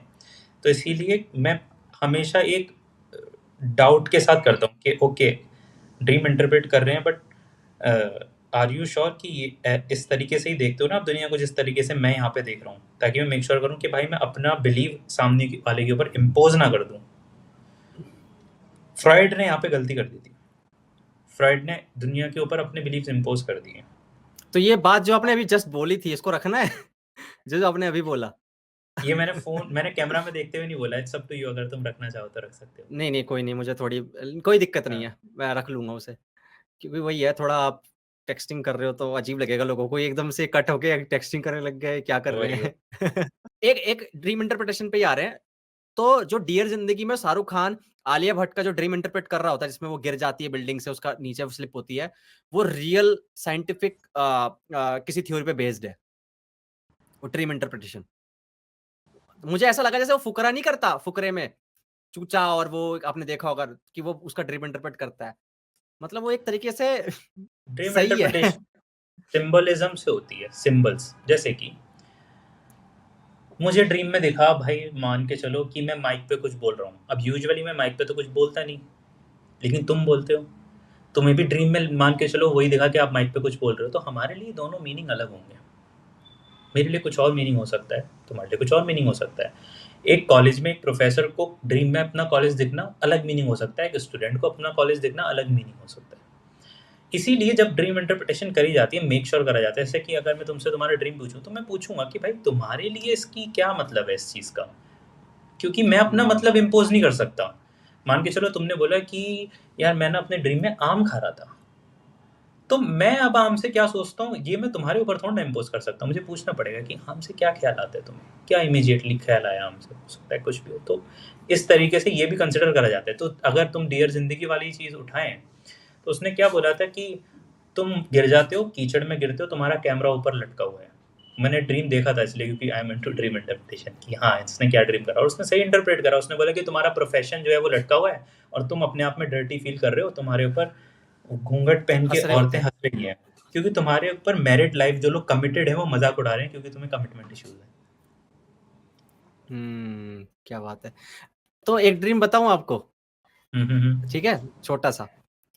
क्या मैं इसका पहले चलो, मैं उस इंसान के साथ जो रिलेशन है वो भी बताना पड़ेगा मुझे, रियल लाइफ में क्या है? देखते हैं, पहले ड्रीम बताओ। ड्रीम में क्या होता है, मैं एक शॉप में जाता हूँ, वो शॉप ज़्यादा बड़ी नहीं है, चाय की टपरी जैसी शॉप होती है ना, कि चाय की टपरी है और अंदर एक छोटा-सा है जिसमें टेबल-वेबल लगी रहती है, चाय-वाय पीते हैं लोग। तो उसमें ना मैं जाता हूँ और मैं 2 ऑमलेट ऑर्डर करता हूँ, और एक दोस्त मेरा ऑलरेडी बैठा हुआ है और हम्म। मैं उसको देख के बहुत खुश होता हूँ। हम्म। वो वो दोस्त रियल लाइफ में अब अब जो है, मतलब मुझसे बात नहीं करता, 3 साल हो गए। हम 7 साल पुराने दोस्त थे, उसने मेरे से दोस्ती तोड़ हम्म। दी। और वो अकेला बैठा हुआ है, खा रहा है, और जैसे ही मैं उसके पास जाता हूँ, वो अपना जो है ना, मतलब जो टेबल होता है, मतलब मैं उसके साथ हम्म। बैठना चाहता हूँ, बट वो मुझे अपनी हम्म। वो सीट पे सरक जाता है और बोलता है आगे बढ़, मतलब एक सिग्नल करता है कि चल आगे जा, ठीक है? हम्म। और मुझे बहुत बुरा लगता है। मुझे सच्ची हम्म। में वो बहुत बुरा लगता है, और उसके बाद मैं आगे जाता हूँ और मैं ये सोच रहा होता हूँ इसके साथ बैठना है, मुझे बैठना है, बैठना है, बैठना है। लेकिन हम्म। वो अलाउ नहीं करता मुझे बैठना। बस इतना सा ड्रीम होता है, मुझे ज़्यादा याद नहीं, क्योंकि इसके मतलब इतना ही, मतलब मेरे को याद है। इतनी डाटा कब आया याद था नहीं ये? है। ये आया था लगभग-लगभग हो गए होंगे यार। ये याद इसलिए क्योंकि 1 हफ्ता हो गया, लेकिन ये याद था मेरे को, क्योंकि सुबह उसके मैं उठ के याद कर रहा था उस बंदे को। क्योंकि उसके साथ यार बहुत हम्म। इमोशंस जुड़े हैं। मैं उसके साथ खाता था, पीता था, और बहुत, मतलब इतनी मेमोरीज़ हैं, किसी के साथ इतनी मेमोरीज़ नहीं है जितनी, क्योंकि वो म्यूज़िक बनाना मैंने उससे सीखा था। जो ये म्यूज़िक बनाना आज मुझे जितना आता है, वो या सब सिखाया उसने मुझे। मतलब मेरी हम्म। लाइफ़ का एक-एक उसको, मतलब उसको यूपीआई तक पता था मेरा, यूपीआई पिन। ऐसा बंदा था वो। हाँ। बहुत ट्रस्ट था, अल्टीमेट लेवल का ट्रस्ट। वो हाँ। कॉन्स्पिरेसी हाँ। थ्योरीज़ बन गया। कंस्पिरेसी थ्योरिस्ट होते हैं ना, है ना? और उसके बाद उसने मुझको बोला कि यार तू भी एक तो तू मेरी अगर जो मैं जिसमें बिलीव करता हूँ, अगर तू उसमें यकीन नहीं कर सकता ना, तो दूर हो जा मेरे से, ठीक है? ओके। जैसे फ्लैट अर्थ और पता नहीं वो पिज़्ज़ा गेट थ्योरी है, बहुत सारी डार्क कॉन्स्पिरेसी थ्योरीज़ हैं। वो मुझे डाटा हम्म। दिखाता रहता, भेजता रहता, मुझे परेशानी हो गई। हम्म। लेकिन फिर भी मैं उसको हम्म। दोस्त मानता था, तो मैंने कुछ नहीं बोला, इग्नोर करता था। हम्म। लेकिन उसके बाद एक दिन उसने खुद ही मुझसे बात करना बंद कर दिया। ब्लॉक नहीं किया उसने आज तक, पर उसने मुझसे बात करना बंद कर दिया। मैंने उसको मैसेज भेजा, सीन हो रखा है। मैंने वॉइस मैसेज भेजा, सीन हो रखा है। बर्थडे विशेस करे, हैप्पी न्यू ईयर भेजा, कभी रिप्लाई नहीं आया। बस हमेशा ब्लू टिक और वो सीन आता था। और वो दूसरों से बात करता है मेरे सर्कल में, लेकिन अब बस वही हुआ। तो 3 साल हो गए हैं, और अभी भी उसकी फोटो लगी हुई है मेरे स्टूडियो में, उसकी फोटो मैंने लगा हम्म। रखी है यहाँ पे, मतलब कोलाज के अंदर है, उसने गिफ्ट किया था मुझे। तो बस काफी अच्छी दोस्ती थी, तो वो बहुत बुरा लगा था मेरे को। तो इसका क्या मतलब यार, मतलब मैं ऑमलेट खा रहा हूँ उसके साथ ऑमलेट की शॉप पे जाता हूँ और खाता है वो असल में ऑमलेट या वेजिटेरियन है? यार वो खाता है, क्यों नहीं खाता? हाँ खाएगा वो तो। हाँ लेकिन ड्रीम में उसने तुम्हें बोल दिया कि नहीं भाई तू जा? हाँ, वो उसने मुझे सिग्नल किया, उसने बोला कुछ नहीं, वो सरक गया बस बेंच की तरफ कि आगे बढ़। तो यही दिखा रहा है कि क्या तुम इग्नोर्ड फील करते हो उससे? मेरे को ऐसा लगता है हाँ यार, मैं इग्नोर इसलिए फील करता हूँ क्योंकि मैं बहुत ट्राई मारता हूँ कि यार, जैसे आज भी इंस्टाग्राम की प्रोफाइल देखता हूँ कि यार भाई एक बार तो यार देख ले तेरा भाई कहाँ तक पहुंच रहा है, तेरा पॉडकास्ट बना रहा हूँ भाई मैं, इतना या अच्छा लग रहा है, एक बार अप्रिशिएट तो कर दे यार भाई हम्म, को। हम्म, तो वो चाहता हूँ कि यार वो वैलिडेट कर दे एक बार कि यार देख भाई तेरा हम्म। दोस्त, तूने जो सिखाया मुझे, तुम्हें ऐसा तूने मुझे। लगता है कि तुम्हारी जगह नहीं बची अब उसकी लाइफ में, या फिर he is happy without you but you are I think not? He is happy, he is happy. या उसकी प्रोफाइल से दिखता है और वो बहुत आगे बढ़ रहा है। बस ये हाँ। यही दिखाता है, बस यही है ट्री। हम्म तुम्हें लगता है डीप डाउन कि वो खुश है मेरे बिना, और अब मुझे मेरे एफर्ट्स की वैल्यू नहीं है, बेसिकली ये दिखाता है। हम्म और ये क्यों आ रहा है ड्रीम में? क्योंकि यहाँ पे ये कॉन्फ्लिक्ट रिजॉल्व नहीं हुआ।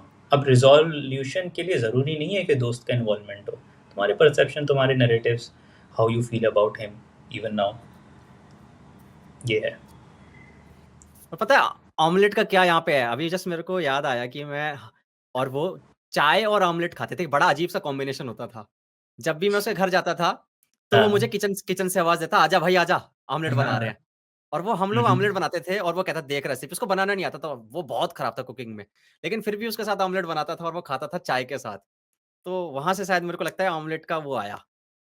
हम्म ऑमलेट का वो इसीलिए आया है, एक और इन डेप्थ बात, क्योंकि तुम्हारी कही हुई बात से मुझे रियलाइज़ हुआ, तुमने वो ऑर्डर करा जिसको वो करने में मतलब कह लो इनकैपेबल है। हम्म कॉन्स्पिरेसी थ्योरीज, उसे ऑमलेट बनाना नहीं आता। हाँ तुम एक चीज़ सोचते हो, उसको लेके तुम्हारे मन में एक थॉट है कि उसको एक चीज़ कभी समझ नहीं आ सकती, जो चीज़ मैं कर रहा हूँ। वो ऑमलेट रिजेंबल करता है यहाँ पे, क्या जिसके बात पीछे सारा कॉन्फ्लिक्ट हुआ है कि भाई वो कॉन्स्पिरेसी थ्योरीज में आ गया और वो एक चीज़ समझ नहीं सकता कि मैं इसके अगेंस्ट हूँ। है, ग्रेट ग्रेट। इनका नंबर मैं डाल दूंगा ऑडियंस डिस्क्रिप्शन में आप इन्हें कांटेक्ट करो हो सकता है आप लॉटरी जीत जाओ कोई ये है। यार गजब गजब यार, बिल्कुल बिल्कुल। हाँ तो जब भी तो ड्रीम इंटरप्रिटेशन होता है ना, यूजुअली लोगों को एक क्लिक फील होता है। मैं चाहता हूँ कि मैं अपना आइडिया इम्पोज ना करूँ। ड्रीम इंटरप्रिटेशन कैसे मैजिक नहीं है, लोग बोले भाई ये तो उसने बता ही दिया। हाँ ऑफ कोर्स बता दिया, चीज़ें निकल कर आती हैं, ऐसे ही होता है, कोई जादू नहीं कर रहा मैं यहाँ पे तुमने देखा हम्म होगा कि कैसे फ्लो लिया उसने, कैसे मीनिंग बनाया ड्रीम में। ठीक है, क्योंकि सेंसिबल लगेगा। ठीक है, अब ये नहीं है कि किसी ने एमआरआई देखा और उसने बता दिया कि तुम्हें ये है, तो मैजिकल थोड़ी है। ऑब्वियसली असेसमेंट है, वो एक तरीके का असेसमेंट ही है कि मैंने असेस करा कि भाई तुम अब अगर मुझे तुम्हें अप्रोच करना है, तुम्हें तुम्हारे बारे में इंसाइट देनी है, तुम्हें थेरेपी देनी है, तो मैं कहाँ से शुरू करूँगा? मैं दोस्त को भी लेकर आऊँगा उसके अंदर कि चलो यार आज दोस्त की बात करते हैं। ओके ठीक है, वाई डू यू थिंक ऐसा है, वाई डू यू थिंक वैसा है। तो मुझे एक वो मिल गया, क्लू मिल गया कि कहाँ से कन्फ्लिक्ट है, कहाँ पे क्या दिक्कत है। ये है। हम्म। हाँ जी। वैसे मैं अपने दोस्त को फेमस कर चुका हूँ क्योंकि इसकी बात ना कहीं पॉडकास्ट में आ ही जाती है। जितने मेरे पॉडकास्ट हुए हैं, कभी हाँ दोस्त का जिक्र आता है तो इसका जिक्र आता है और हाँ। कहीं ना कहीं लोग जान ही रहे हैं कि यार ये कौन है ऐसा बंदा हाँ। हम्म, तो यार है ना, ओके, तो ये ड्रीम्स के भी मीनिंग होते हैं। तो जो हम लोग ड्रीम्स देखते हैं वो बेफिजूल के नहीं होते। अगर हम सुबह उठ के कोशिश करें उसको एनालाइज करने की तो हो सकता है उससे कुछ मीनिंग निकल के आ जाए। उसके सिंबल्स होते हैं, जितनी भी चीजें होती हैं, जो भी हो रहा है, उनके कुछ ना कुछ सिंबल्स होते हैं। तो क्या बिल्कुल हर होते हैं। इंसान इंसान जो है, जैसे मेरे जैसा बंदा, क्या वो इंटरप्रेट कर सकता है सुबह बैठ के? कर सकता है, कर सकता है। इनफैक्ट सबसे अच्छे इंटरप्रेटर तुम ही हो अपने, क्योंकि तुम तुम्हारे से ज़्यादा अपनी लाइफ के बारे में नहीं जानते, लेकिन तुम्हारे ना बायस हुँ, आ जाते हैं। तुम ड्रीम में वो चीज़ें आती हैं जो चीज़ तुम अवॉइड कर रहे हो, तभी वो ड्रीम में आ रही हैं, वरना नहीं आ रही, वरना नहीं आएंगी। एक एग्जांपल हुँ, समझते हैं, मान के चलो यार कि मैं कहीं जॉब करता हूँ और मेरे बॉस ने मेरे को डांटा, हुँ, और मेरा मन हुआ कि दूं एक लगा के, लेकिन ये इनअप्रोप्रिएट है। मैंने अपने आप को रिस्ट्रिक्ट करा, मैंने इस ख्याल को दबाया। उस रात मुझे हो सकता है ड्रीम आए कि मैं अपना फ़ोन तोड़ रहा हूँ, अब ये रैंडम ड्रीम है। तो अब मैं क्या पूछूंगा, लास्ट टाइम तुम्हें एग्रेशन कब आया था, लास्ट टाइम तुम्हें एंगर कब आया था, अच्छा इस वजह से आया था, ठीक है। अब मैं क्या कर रहा हूँ कि ड्रीम में वो विश फुलफिल कर रहा हूँ जो वो असलियत में नहीं हो पाई। अब तुम ड्रीम इंटरप्रिटेशन करो तो पहली चीज़ कि हाँ इमोशंस को लेकर आना अकाउंट में, लेकिन बायसेस आ जाएंगे। तुम जो सोचना चाहते हो तुम वही सोचोगे। मेरा काम ड्रीम में तुम्हें कंक्लूजन देना नहीं होगा, मेरा काम होगा स्पेसिफिक क्वेश्चन पूछना। आंसर तो तुम दोगे, आंसर मैं दूंगा तो मेरे कंक्लूजन हो गए ना। सेशन में भी मैं कंक्लूजन्स ड्रॉ नहीं करता, इट्स ऑल अबाउट कि मैं कितना प्रिसाइज क्वेश्चन पूछ सकता हूँ जो वहां पे जाके टच करेगा, कि जिसका आंसर तुम दोगे तुम्हें रियलाइज होगा हाँ ये बात है। तो यहाँ पे क्या है कि ऐसी बात है कि मैं तुम्हें रस्सी से बांध दूं, अब तुम्हें रस्सी खोलनी आती है, खोल लो। हम ही फंसे हुए हैं ना उसमें, तो हम चाहे इंटेलेक्चुअली लॉजिकली वो चीज़ आती हो, लेकिन खोलेंगे कैसे, बायसेस आ जाएंगे खुद के। तो ये है कि अगर तुम इंटरप्रेट कर भी रहे हो तो मैं तुमसे पूछ सकूं कि भाई ऐसा ही क्यों सोचा तुमने, यही क्यों सोचा, कुछ और क्यों नहीं सोचा। तब तुम बता करो कि हाँ मैं यही क्यों सोच रहा हूँ, ये भी एक क्वेश्चन है। तो ये है जर्नलिंग करना ड्रीम्स का बहुत इंपॉर्टेंट है मेरे हिसाब से, करनी चाहिए सबको। कि हाँ तुम 10-12 ड्रीम लेकर आओ, बहुत अच्छी इंसाइट मिलती है, बहुत बेहतरीन इंसाइट मिलती है लाइफ। पर याद नहीं रहते, इतने याद नहीं रह पाते हैं। याद नहीं रहते, उसके 2-3 रीजंस हो सकते हैं। या तो स्लीप शेड्यूल अच्छा नहीं है, ठीक है, या फिर स्लीप शेड्यूल फिक्स नहीं है, मतलब कि जैसे 3 बजे ही सो रहे हो भले, लेकिन डेली फिर 3 बजे सो। ऐसे नहीं कि आज 12 बजे सो गए फिर 4 बजे परसों 5 बजे। ये चीज़। दूसरी चीज़ कि कई बार आपकी इमोशनल लाइफ को बहुत इग्नोर कर रहे होते हो आप, डिस्ट्रैक्ट कर रहे होते हो अपने आप को, तब भी ड्रीम्स याद नहीं रहते बहुत से लोगों को। कई बार आपको ड्रीम्स याद नहीं रहते क्योंकि आप ड्रीम्स को इररिलेवेंट मानते हो। मतलब कि अगर एक ड्रीम आया और आपने बैठ के कोशिश करी, नहीं मैं तो आज याद करके रहूँगा, अब आपने कुछ वैल्यू अटैच कर दी ड्रीम से, नेक्स्ट ड्रीम आपको ज़्यादा याद रहेगा, उसके अगला ड्रीम आपको ज़्यादा याद रहेगा। ये भी एक तरीका है। बहुत बार ड्रीम सिर्फ फिजियोलॉजी तुम्हारी काम नहीं कर रही, तुम हेल्दी नहीं हो, उस वजह से भी नहीं याद रह सकते। ये है। पता है आज मेरे को लग रहा है मैंने 1.5 घंटे मैंने गलत बोल दिया यार। मेरे को मैं 1.5 घंटे में फ्री कर दूंगा आपको, बट मेरे को लग रहा है यार इतना कुछ पूछना है, और अभी हमने ड्रीम्स के बारे में बात करी बस। हाँ, तो अब है ना एक क्वेश्चन आता है मेरे दिमाग में, जो कि जस्ट मेरे अभी आपसे जो पॉडकास्ट था उससे 1 घंटे पहले ही आया था, और मैंने लिख लिया था कि जो फेटिसेस होती हैं, फेटिश होते हैं, ये भी कहीं न कहीं हमारे अनकॉन्शियस माइंड से आ रहे होते हैं। जैसे बहुत से लोगों को होता है ना अजीब-अजीब वियर्ड फेटिश होते हैं, लाइक किसी को फुट फेटिश होती है, किसी को आर्मपिट फेटिश होती है, जितनी भी सेक्सुअल रिलेटेड फेटिश होती हैं। ये कहाँ से आती है? इसकी क्या साइकोलॉजी है? फेटिशेस देखो चाइल्डहुड से भी आ सकती है। कई बार मान के चलो कि जिससे आपको प्यार मिलना चाहिए था, यानी कि मॉम डैड से, भाई आपको अफेक्शन लव मिलना चाहिए था, वहाँ से आपको अफेक्शन लव तो मिला, बट आपको एग्रेशन वायलेंस भी मिला। अब आपको एक बात पता है कि जो प्यार करता है वो एग्रेसिव भी होता है। अब मान के चलो कि आपकी फेटिश बन गई मैसोचिस्ट, क्या पेन आप थ्रू आउट सेक्शुअल इंटीमेसी, उस एक्ट के दौरान, सेक्शुअल एक्ट के दौरान आप पेन एक्सपीरियंस करना चाहते हो, इंटेंस पेन।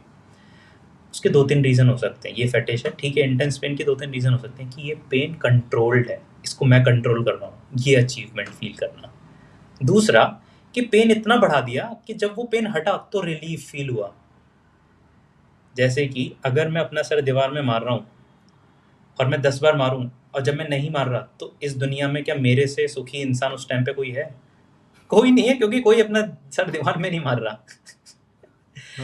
तो ये भी है। बहुत सारी फेटिशेस इस वजह से भी होती है कि चाइल्डहुड में आपको इंट्रोडक्शन ऑफ सेक्स किस फॉर्म में मिला, क्या आपने उस टाइम पे चीजें, स्टिमुलस क्या थे उस टाइम पे जब आप अराउज्ड हुए, जब आप अराउज्ड होना शुरू हुए, प्यूबर्टी हिट हुई, तब क्या चल रहा था लाइफ में।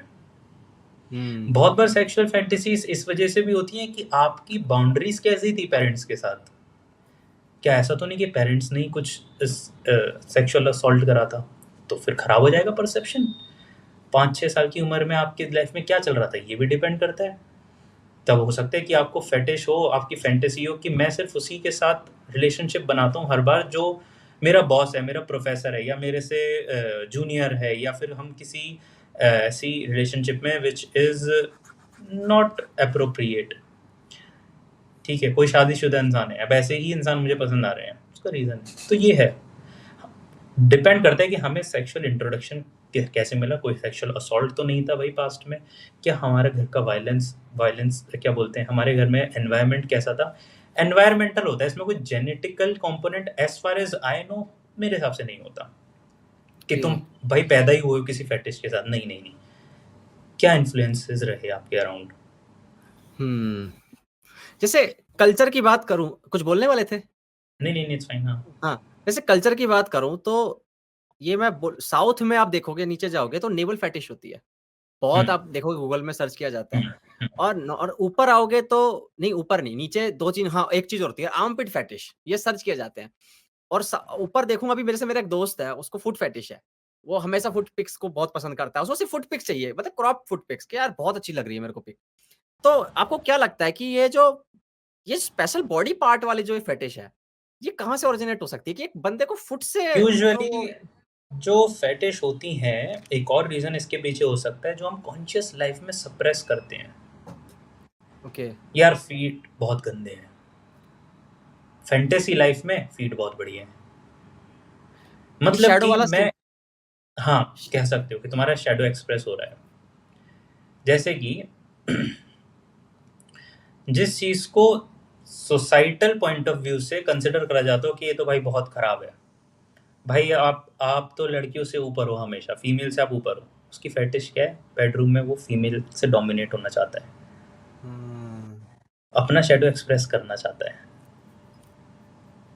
क्या बात है। लेकिन अगर आप वैसे देखोगे तो वो हो सकता है बहुत ही मैस्कुलिन ऐसा हो कि नहीं भाई, यार हो सकता है कि वो बेडरूम में सप्रेस होना चाहता है, डोमिनेटेड फील करना चाहता है बाय फीमेल। ये है, बहुत सारे रीजंस हो सकते हैं, डिपेंड करता है कि क्या फेटिश है, क्यों है, उसके इंडिविजुअल चाइल्डहुड पे कल्चरल कंपोनेंट भी आ जाता है। हाँ, ये है। अभी तक जितनी बात हुई है ना, मेरे को ऐसा लग रहा है कि यार कितना कुछ डिपेंड करता है हमारे चाइल्डहुड एक्सपीरियंसेस पे। बहुत बहुत कुछ डिपेंड करता है। लोग कहते हैं नहीं चाइल्डहुड को क्यों लेकर आ रहे हो, मैंने कहा भाई अभी तुम्हें बस रियलाइजेशन नहीं है कि क्या इन्फ्लुएंस कर रहा है तुम्हारे अभी प्रेजेंट को चाइल्डहुड से। पर फिक्स किया जा सकता है। हाँ, और अगर तुम्हें ये पता चल जाए तो तुम अपनी पेरेंटिंग अच्छी कर सकते हो भाई। तुम्हें पता होगा कि मैं बच्चे के सामने क्या बोल रहा हूँ, इसका इम्पैक्ट क्या पड़ने वाला है।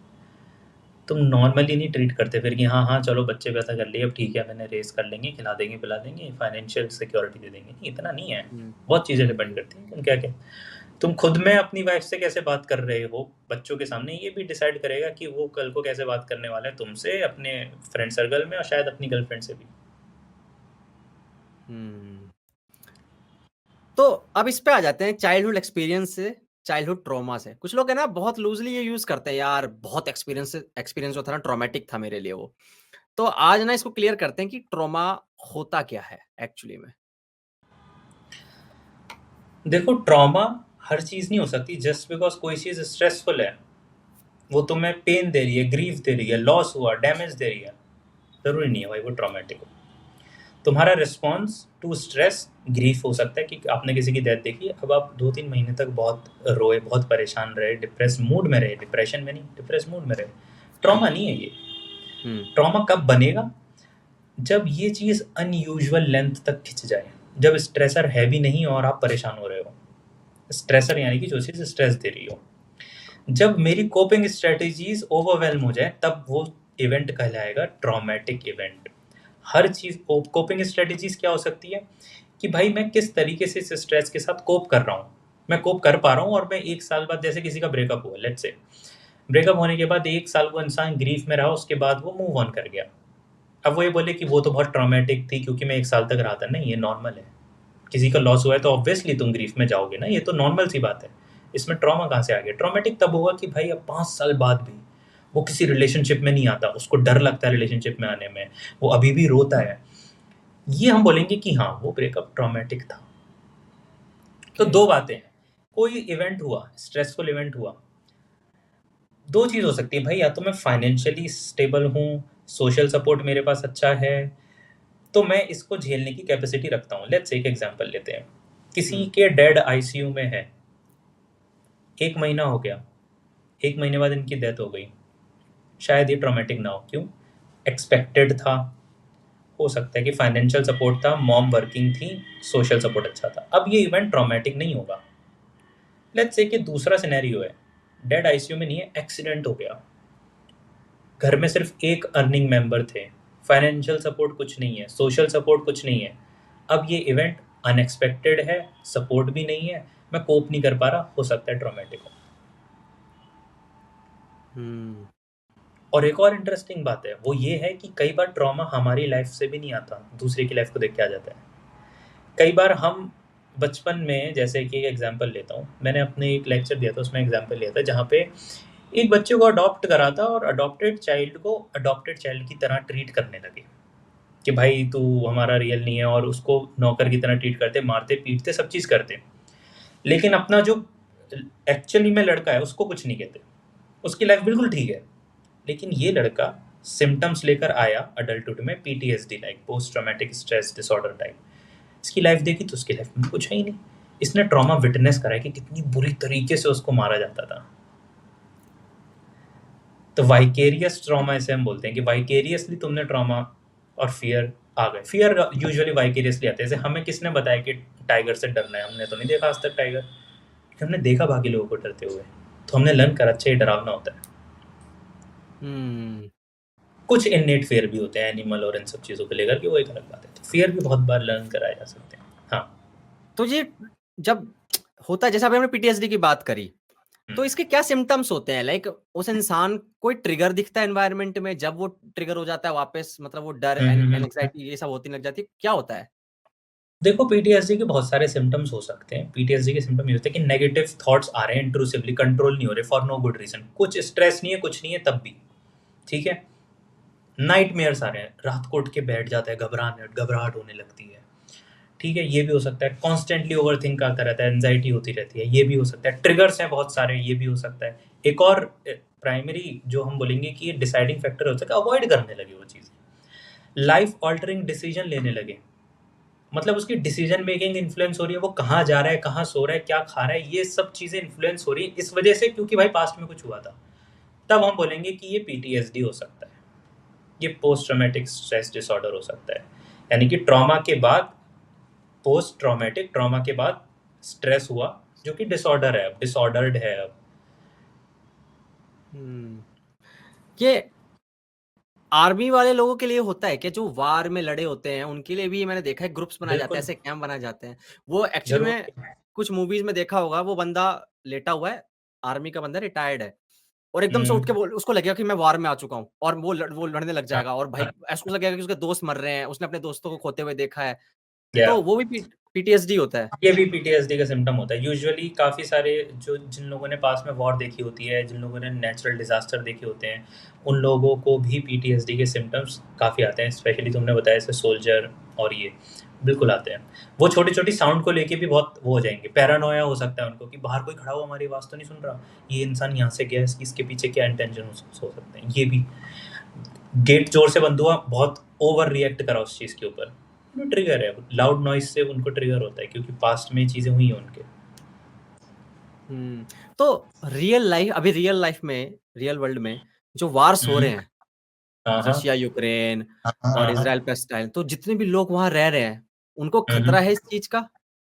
बिल्कुल है, बिल्कुल है, खतरा है पीटीएसडी का, बिल्कुल खतरा है। वो विटनेस कर रहे हैं, वो तैयार थोड़ा ना इस चीज़ के लिए, बिल्कुल खतरा है। हो सकता है बहुत बहुत हज़ारों में लोग पीटीएसडी के सिम्टम्स लेकर आए फ्यूचर में। लेकिन एक इंटरेस्टिंग बात होती है, कलेक्टिव ट्रॉमा में एक रिलीफ रहता है कि इन सबको भी हुआ।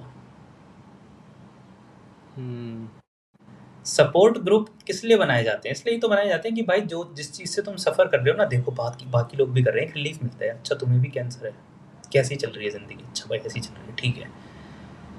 सिर्फ मुझे हो रहा है, मैं ही इस चीज़ से वो हूँ विक्टिम इस चीज़ का। यहाँ पे इंसान थोड़ा बहुत क्या कहते हैं, आइसोलेटेड और लोनली भी फील करने लगता है, जो कि उसके सिम्टम्स को एनहेंस कर देता है।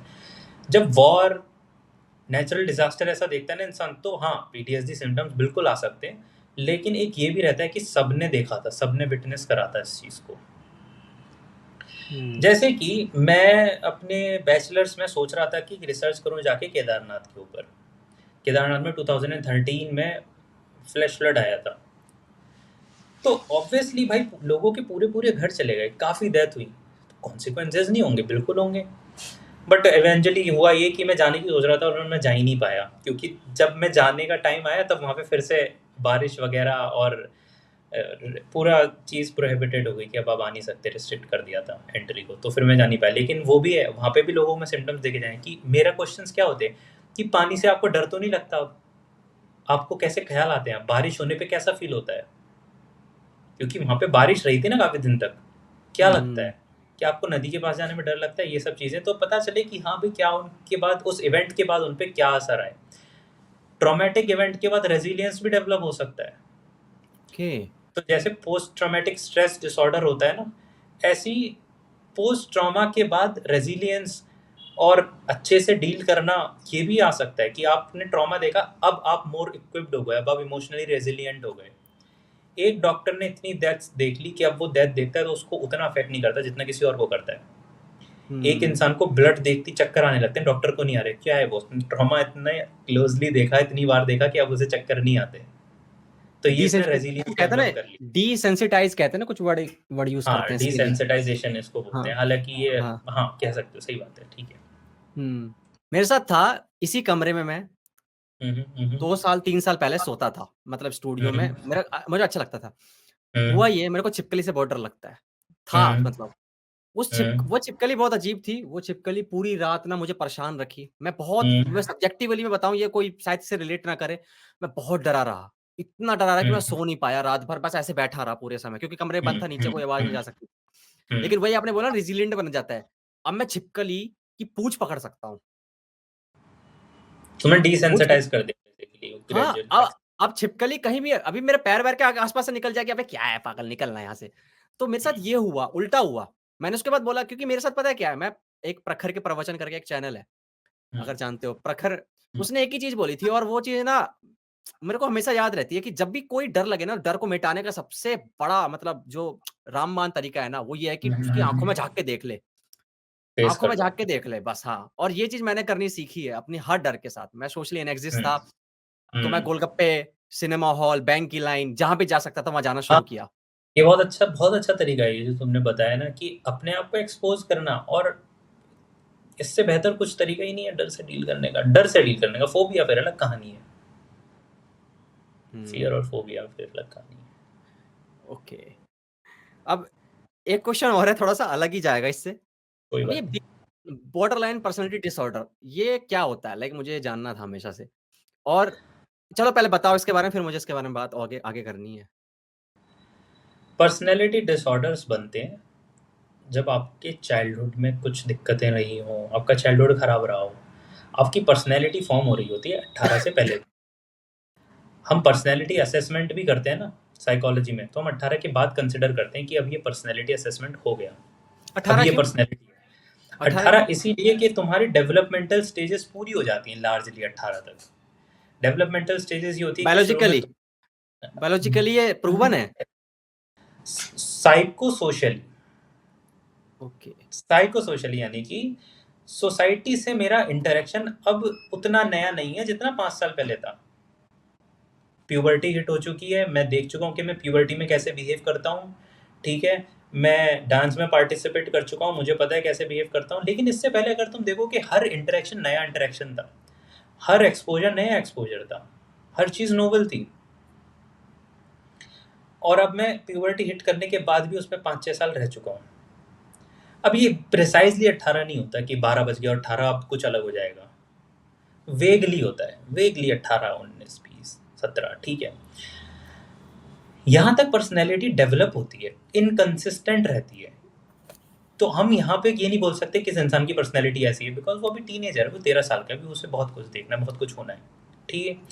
हम हाँ, इसके बाद हम बोल सकते हैं कि परसिस्टेंट रहेगी, कंसिस्टेंट रहेगी पर्सनैलिटी, चेंज नहीं होगी इतनी जल्दी। अब अगर पर्सनैलिटी तुम्हारी बन रही है और इस बीच बहुत सारी ऐसी चीज़ें हो जाएं जो कि तुम्हें फियर ऑफ अबेंडनमेंट दे दें। मान के चलो कि तुम्हारे पापा भाई तुम्हें छोड़ के चले गए, वापस ही नहीं आए, हटाओ, तो अब तुम्हें डर रहेगा कि एक इंसान तुम्हें छोड़ के जा सकता है भाई। तो तुम फियर ऑफ अबेंडनमेंट में क्या करोगे, ओवरली सिक्योर रिलेशनशिप कि भाई कहाँ पर हो, क्या कर रहे हो, पोजेसिव हो गए बहुत ज़्यादा, ओवरडू कर रहे हो रिलेशनशिप के अंदर, हर चीज़ें, हर कोई बाउंड्रीज नहीं है, कुछ नहीं है, ठीक है।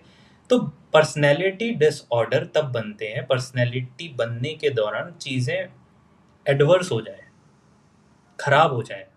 बहुत अर्ली एज में वो चीज़ें देख लो जो शायद देखने के लिए तुम मैच्योर इनफ नहीं थे, उसके कॉन्सिक्वेंसेस पर्सनैलिटी के ऊपर आ जाएंगे, ठीक है। बीपीडी की बात कर लेते हैं, बॉर्डर लाइन पर्सनैलिटी डिसऑर्डर में क्या सिम्टम्स होते हैं। एक इंटरेस्टिंग सिम्टम होता है जो कि किसी दूसरे डिसऑर्डर में नहीं होता। जैसे कि हो सकता है कोई सेल्फ म्यूटिलेशन करता हो, हाथ अपना काटता हो, ठीक है, ये बॉर्डर लाइन पर्सनैलिटी डिसऑर्डर में भी हो सकता है, लेकिन ये और भी रीजंस की वजह से हो सकता है, ठीक है।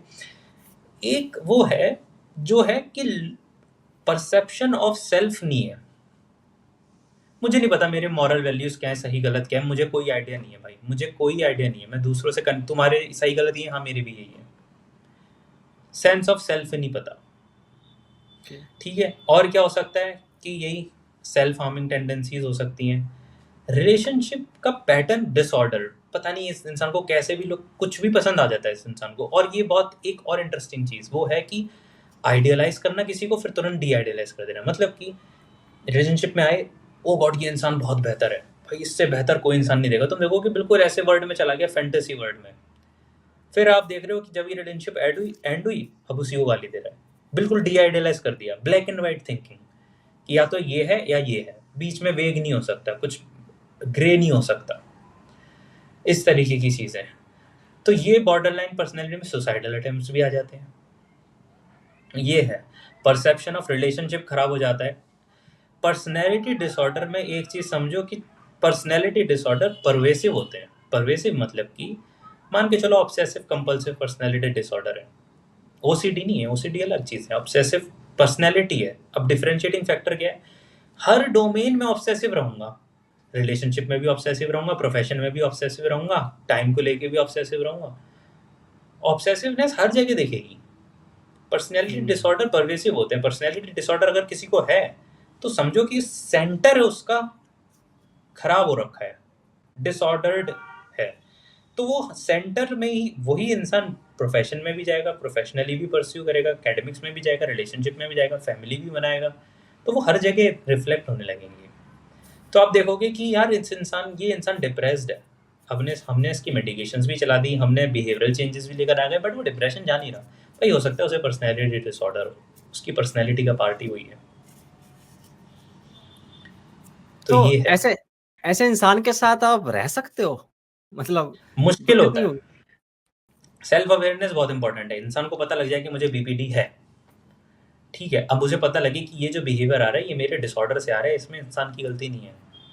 तो म्यूचुअल चेंजेस लेकर आना कि हम भी थोड़ा एडजस्ट करें based on their personality disorder, और वो भी थोड़ा चीज़ों को समझें कि based on their personality disorder. और ये चीज़ पहली सेल्फ अवेयरनेस से आती है, दूसरी कि थेरेपी पे जाए इंसान तो वहाँ पे उसे बताया जाए भाई देखो तुम्हारे इस चीज़ से आ रहा है, तुम्हारे जो बार बार मैसेज करना, बार बार चेक करना कहाँ पर हो, ओवरडू करना, बहुत सारे गिफ्ट्स लेकर आना, ये तुम कंफर्म कर रहे हो, अश्योर कर रहे हो कि सामने वाला इंसान रहे, क्योंकि तुम्हें डर रहता है कि ये इंसान छोड़ जाएगा। तब इंसान को पता चले कि ओके ये मैं इस वजह से कर रहा हूँ, दूसरा इंसान बर्डन फील ना करे कि यार इसने इतना कुछ कर दिया, मैं तो कुछ पे बैक ही नहीं कर रहा, तो उसे पता चले भाई ये अपने पर्सनैलिटी डिसऑर्डर की वजह से कर रहा है, मुझे इसको दिल पे लेने की ज़रूरत नहीं है। चेंजेस लेकर आना, थोड़े थोड़े एडजस्टमेंट्स लेकर आना, लेकिन मुश्किल हो जाता है। नार्सिसिज्म के साथ मुश्किल हो जाता है रहना, बहुत मुश्किल हो जाता है रहना, क्योंकि इंसान अपनी अपनी सोच रहा है। Narcissistic personality disorder, paranoid personality disorder को थेरेपी में लेकर आना बहुत मुश्किल हो जाता है। क्यों? नार्सिसिस्ट को लग ही नहीं रहा भाई मेरे अंदर कोई दिक्कत है, उसका उसका ट्रेट ही ये है कि मेरे अंदर कोई दिक्कत नहीं है भाई, क्या बात कर रहे हो पैरानॉइड का ये कहाँ लेके जा रहे हो, क्या हो गया, तुम मुझे मार वार तो नहीं दोगे भाई, ये तुम जबरदस्ती मुझे पर्सनैलिटी डिसऑर्डर कह रहे हो ना, मैं तो नॉर्मल हूँ, शक करना जबरदस्ती का। तो इन पे हम इनको ट्रीट ही नहीं कर पाते, क्योंकि आ ही नहीं रहे ना ट्रीटमेंट के जगह पे। अब सोच के देखो, हम रोजमर्रा की जिंदगी में कितने लोगों से मिलते हैं, स्ट्रेंजर से, किसको कितने डिसऑर्डर होंगे, क्या होगा, वो किस तरीके से आपके साथ रिएक्ट करेगा, क्या तमाशा खड़ा हो जाएगा, कुछ पता नहीं चलेगा आपको, ये कुछ है। पता नहीं चलेगा यार। यूजुअली पर्सनैलिटी डिसऑर्डर जो डेटा कहता है वो ये कहता है कि 10% लोगों को तो होते हैं, यानी कि अगर तुम 10 लोगों से मिले हो तो हो सकता है कि एक को पर्सनैलिटी डिसऑर्डर हो। कोई रियल लाइफ एग्जांपल दे सकते हो? आपने कोई न्यूज़ में सुना हो कि कोई एक ऐसा इंसान, कोई ऐसा कुछ भी, कभी केस स्टडी भाई की पता हो? है क्या, बहुत बहुत नॉर्मल होते हैं ये ना, मूवीज में एग्जैचरेटेड दिखा दिए जाते हैं कि इसको पर्सनैलिटी डिसऑर्डर था और ये ऐसे कर रहा था।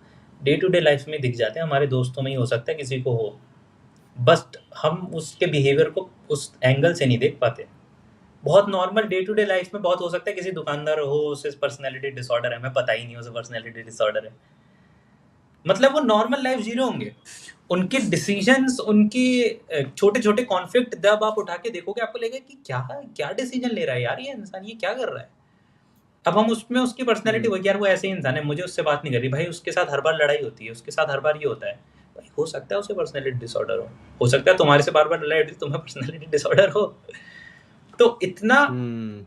एग्जैचरेटेड फॉर्म मूवीज में दिखा देते हैं कि बहुत एक्सट्रीम है, बट इन जनरल ना ये बहुत नॉर्मल हो सकता है लोगों में दिख जाए और हो कि असेस करें उन्हें और पता चले कि इनको ये पर्सनैलिटी डिसऑर्डर है, इनको हिस्ट्रॉनिक पर्सनैलिटी डिसऑर्डर है। अब ये क्या कर रहे हैं भाई, ये किसी शादी में गए, इनको पूछा नहीं और ये परेशान हो गए, इनके फूफा। दोस्त ने इनको खाने के लिए नहीं पूछा, हाँ, कि परेशान हो गए और इन्होंने दोस्ती ही तोड़ दी।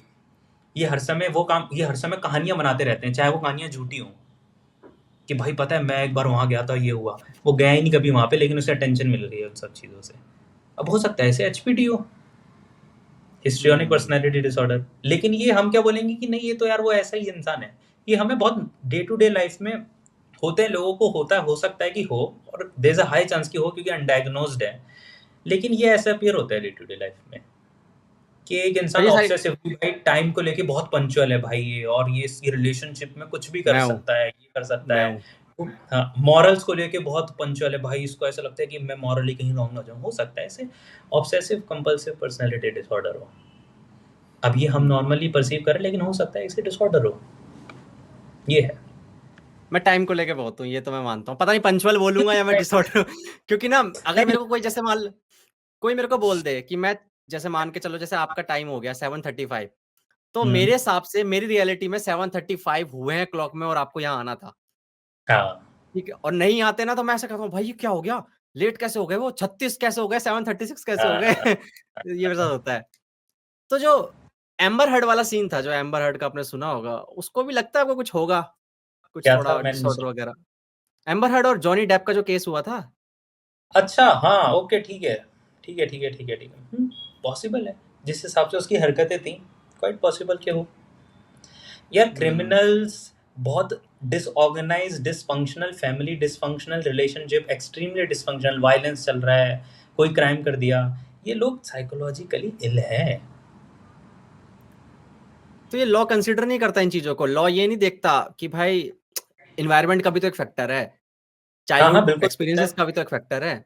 लेकिन हमें सोशल हार्मनी भी मेंटेन करनी पड़ेगी ना, ये है। अब या तो हम प्रॉपरली इनको ट्रीटमेंट दें, कराएं चीज़ें, तो लोग ऐसे हैं, बहुत सारे ऐसे एनजीओ भी हैं जो कि कंसिडर करते हैं इस चीज़ को कि भाई आपने बंद कर दिया, देख लो, हो सकता है वो ठीक ही हो जाए। हम्म। तो ये है।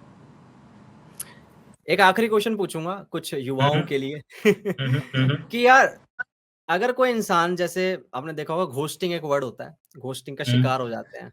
हम्म, मैं भी हुआ हूँ और हम्म, सभी होते हैं लगभग लगभग, क्योंकि इस एज में हर कोई ये- बंदा ये मैसेज कर रहा होता है, टेक्स्ट कर रहा होता है, और फिर वो देखता है सीन छोड़ दिया, सीन पे छोड़ हाँ, दिया। अभी स्टेटस तो लगाया, अभी तो उसने पोस्ट हम्म, डाला, लेकिन मेरा सीन पे छोड़ दिया। तो उसके हम्म, बाद जो सेल्फ एस्टीम की धज्जियां उड़ती हैं, हम्म, जो अंदर एक तूफान सा उठता है, उसको ठीक संभालना बात है। बहुत मुश्किल हो जाता है। तो हम्म, कैसे हम लोग इसको मतलब हैंडल कर सकते हैं? ठीक है, एक चीज़ समझते हैं। मान के चलो कि मेरे पास 1 करोड़ रुपए रखे हैं बैग में, ठीक है, मैंने तुम्हें दिए, तुमने नहीं लिए, मुझे क्या लगेगा कौन बेवकूफ़ है? सीधी सी बात है, मैं बेवकूफ हूँ। कि नहीं ले रहा। हमें अपनी वैल्यू नहीं होती, हम अपनी, अगर इसमें 1 करोड़ रुपए नहीं है या नकली हैं, तो मुझे क्या लगेगा कि भाई इसने डिनाई कर दिया, ओ गॉड इसको पता तो नहीं चल गया भाई, यानी कि हाँ। इसकी वैल्यू तुम डिसाइड कर रहे हो। तुम अगर मेरी वैल्यू डिसाइड कर रहे हो तो मेरी अर्जेंसी बन जाएगी कि भाई अगर मैंने कुछ बोला है उससे वैलिडेट करो, उसे सीन करो, उसे देखो, और अगर नहीं देखोगे तो मैं रेस्टलेस हो रहा हूँ। अगर तुम्हें किसी ने घोस्ट कर दिया तो तुम्हें पता होना चाहिए नुकसान किसका हो रहा है। तुम्हारी नज़र में तुम्हारा नुकसान हो रहा होता है। क्यों हो रहा है तुम्हारा नुकसान? क्यों लगता है तुम्हें तुम्हारा नुकसान हो रहा है? क्यों? क्योंकि तुम्हें लगता है अगर टैक्स सीन कर लिया तो मेरी वैल्यू है। भाई अगर कोई घोस्टिंग कर रहा है तुम्हें पता होना चाहिए कि यहाँ पे ये इंसान मेरी वैल्यू नहीं समझता, तो क्या फायदा? ये ऑलरेडी वो एक स्टेटमेंट दे रहा है ना तुम्हें। दो बातें हैं कि पहला तो हम कंसिडर करें रियलिस्टिक बात कि भाई ये तो अजम्पशन हो गया कि वो हमारी वैल्यू नहीं करता। ये हम तब बना सकते हैं, इसको लेके हम तब श्योर हो सकते हैं जब ये कंसिस्टेंट हो जाए। कंसिस्टेंटली कोई ऐसा कर रहा है तो हम देखें कि हाँ कंसिस्टेंटली मैं डिवैल्यू होता हूँ, मेरे कही गई बात को उतनी वैल्यू नहीं मिलती, मेरे कहे गए टेक्स्ट को उतनी रेलेवेंस नहीं मिलती। वहाँ पे एक्सेप्ट करो और वहाँ से निकलो। ग्रीफ होगा, दुख होगा, एक्सेप्ट करो। दूसरा ये है कि हम रियलिस्टिक लेकर आए। हो सकता है आयुष मैसेज नहीं दिख रहा क्योंकि भाई वो 1-1.5 घंटे से पॉडकास्ट में, लेकिन अब यहाँ पे हम रियलिज्म लेकर आए थोड़ा सा कि हम एकदम से कंक्लूजन ड्रॉ ना करें कि हमारे मैसेज सीन नहीं हुआ तो ये इंसान ने मुझे इग्नोर कर दिया। यूजुअली आ रहा होता है लो सेल्फ एस्टीम से, ओ भाई मुझे इग्नोर कर दिया यार, शिट, अब क्या है? ठीक है, मैं कह रहा हूँ अपनी सेल्फ एस्टीम बढ़ा रहा हूँ, इग्नोर कर दिया भाई, इसका नुकसान है। और तुम नुकसान भी नहीं बोलोगे, तुम डिपेंडेंट ही नहीं रहोगे कि देखा या नहीं देखा। तुम्हें पता है कि तुमने ऑफर करे थे ना 1 करोड़, सामने वाले ने नहीं लिए, भाई नहीं लिए, तुम्हारी गलती है कि नहीं ले।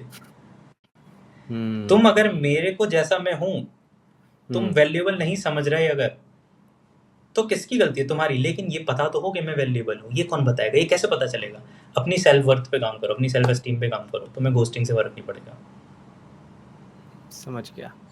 बाहर वैलिडेशन नहीं ढूंढ रहा कि ये इंसान मुझे वैलिडेट करे। किसी के टेक्स्ट में नहीं ढूंढनी। तुम्हें पता होना चाहिए नहीं देखा तो नहीं देखा, क्या फर्क पड़ता है भाई, उस इंसान का नुकसान है। लेकिन हम ढूंढते हैं क्योंकि हम काइंड ऑफ उनके सीन से, उनके रेस्पॉन्स से वैलिडेट फील करते हैं, हम वैल्यूएबल फील करते हैं। अपनी वैल्यू बढ़ाना सीख जाओ तो तुम बाउंड्रीज बनाना सीख जाओगे, सेल्फ एस्टीम बढ़ाओ, सेल्फ वर्थ बढ़ाओ, तुम्हें घोस्टिंग से फर्क नहीं पड़ेगा। जहाँ पे घोस्टिंग होगी इनफैक्ट तुम वहाँ से कट लोगे कि भाई नहीं रहना मुझे ऐसे इंटरेक्शन में जहाँ पे मेरे मैसेज की, मेरे रेस्पॉन्स की वैल्यू नहीं है। लेकिन उसके लिए तुम्हें तो पता है तुम्हारी वैल्यू है, वो कौन बताएगा? खुद तुम्हें बताना है। खुद की नजर में खुद की रिस्पेक्ट भी तो होनी चाहिए। हाँ, अगर आप खुद की रिस्पेक्ट करते हो तो हट जाओगे उस सिचुएशन तो से, हट आप जाओगे, खुद ही। वरना तुम देखोगे कि सामने, अब मैं खुद की रिस्पेक्ट कैसे करूंगा? जब ये इंसान मेरा टेक्स्ट देख ले, ये इंसान कॉल बैक कर ले, ये इंसान ये कर दे। नहीं, उस इंसान से इंडिपेंडेंट खुद की रिस्पेक्ट होनी चाहिए, वो बनाना शुरू करो तो घोस्टिंग से इतना फर्क नहीं पड़ेगा। अब जाते जाते ना 3 कोई बुक रिकमेंड कर दो, आपके जितने स्मार्ट कैसे बने। 3 बुक रिकमेंड करूं?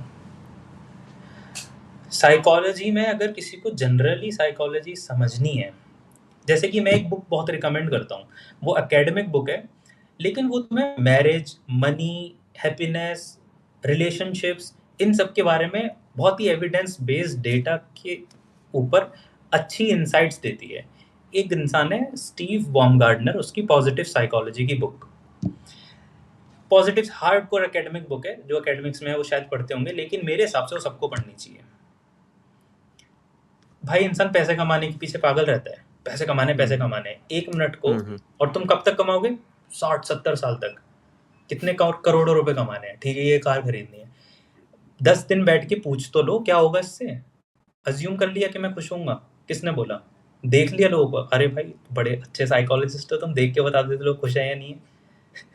एविडेंस देखो कि 100 लोगों ने पैसे कमाए, क्या हुआ उनकी लाइफ में? हम कितने ही लोगों को जानते हैं? 10, 15, 50, और उसमें से भी आधे लोग तो लोग तो हम ऑनलाइन देखते हैं, उनकी रियल लाइफ पता भी नहीं कि रियल लाइफ में वो एक रूम के अंदर कैसे बिहेव कर रहे हैं। फरारी में बैठ के रो रहे हैं या हंस रहे हैं? फरारी में बैठे हैं हमारे लिए इतना रिलेवेंट है, ये बहुत कम इन्फॉर्मेशन है। तो इसीलिए मैं कहता हूँ रिलेशनशिप, मैरिज, इन सब पे एक झटके में ओपिनियन मत बना लो क्योंकि तुमने 25 केस देख लिए। नहीं, इंडिविजुअल अलग अलग होता है। तुम्हें 500 केसेस चाहिए, वो तुम रियलिस्टिकली देख नहीं पाओगे अपनी लाइफ में। तुम्हें क्या करना है, 500 केसेस में भी जिसमें तुम्हें इन डेप्थ पता हो क्या रहा क्या नहीं रहा, लॉन्गिट्यूडनल डेटा हो कि मैरिज कंसिस्टेंटली कैसी रही। लव मैरिज अच्छी होती है, क्यों? किसने बोल दिया? देखो डेटा, देखो कि क्या कहता है डेटा। अरेंज मैरिज अच्छी होती है, देखो डेटा, देखो क्या कहता है। अपने ऊपर सिर्फ कुछ 20-25 भी नहीं देखते लोग, तो 2-4 भी देखते हैं। अपने 4-5 इंसिडेंसेस उठाए, 10-12 लोगों के उठाए, 15 डेटा के ऊपर तुमने एक कंक्लूजन ड्रॉ कर दिया, ऐसा होता है क्योंकि मैंने 15 लोगों को देखा है। 15 लोगों का डेटा तो रेलेवेंट भी नहीं माना जाता साइकोलॉजी में। अगर मैं कोई डेजर्टेशन या मैं कोई रिसर्च करूँ, उन 15 लोगों का डेटा लेके जाऊँ, बोला जाएगा भाई कम से कम 100 तो ला। ये है कहानी। तो एक पॉजिटिव साइकोलॉजी बुक है, यहीं पे रखी है मेरे पास, ये पढ़ सकते हो। सोशल साइकोलॉजी भी पढ़ सकते हो, एक ये बुक है बैरन की। सोशल साइकोलॉजी क्यों पढ़ना जरूरी है? हमारे सोसाइटी को लेके परसेप्शंस, बायसेस, ये सब जानना बहुत जरूरी है। हम तुरंत कंक्लूजन ड्रॉ कर लेते हैं किसी भी चीज़ को लेकर के, लेकिन हमें पता होना चाहिए भाई सोसाइटी की कलेक्टिव साइकी काम कैसे करती है। कोई इंसान डिस्क्रिमिनेट कर रहा है तो क्यों कर रहा है, क्या है उसके पीछे का रीज़न। हमारे अजम्पशंस बहुत होते हैं। मैं कहता हूँ अजम्पशंस को छोड़ो, उन्हें कॉन्क्रीट बनाओ, उनको क्वेश्चन करो, पढ़ना शुरू करो। एक और है द चाइल्ड इन यू, वो भी मैं बहुत रिकमेंड करता हूँ लोगों को। The child in you by Stefanie Stahl करके एक ऑथर है, साइकोलॉजिस्ट है वो भी। द चाइल्ड इन यू बताती है कि चाइल्डहुड का इम्पैक्ट हमारे एडल्टहुड में कितना सटल होता है। पता भी नहीं चलता कि आज जो हम लड़ाई कर रहे हैं इट इज़ बिकॉज कि मेरे चाइल्डहुड में ये चीज़ें हुई थी और हमें लगता है लड़ाई बहुत जेन्युइन है। मैंने एक जगह कहीं तो पढ़ा था या सुना था, या मैंने ही बनाया था, मुझे ध्यान नहीं रहता, तो बहुत कुछ पढ़ना लिखना और वो सब चलता रहता है।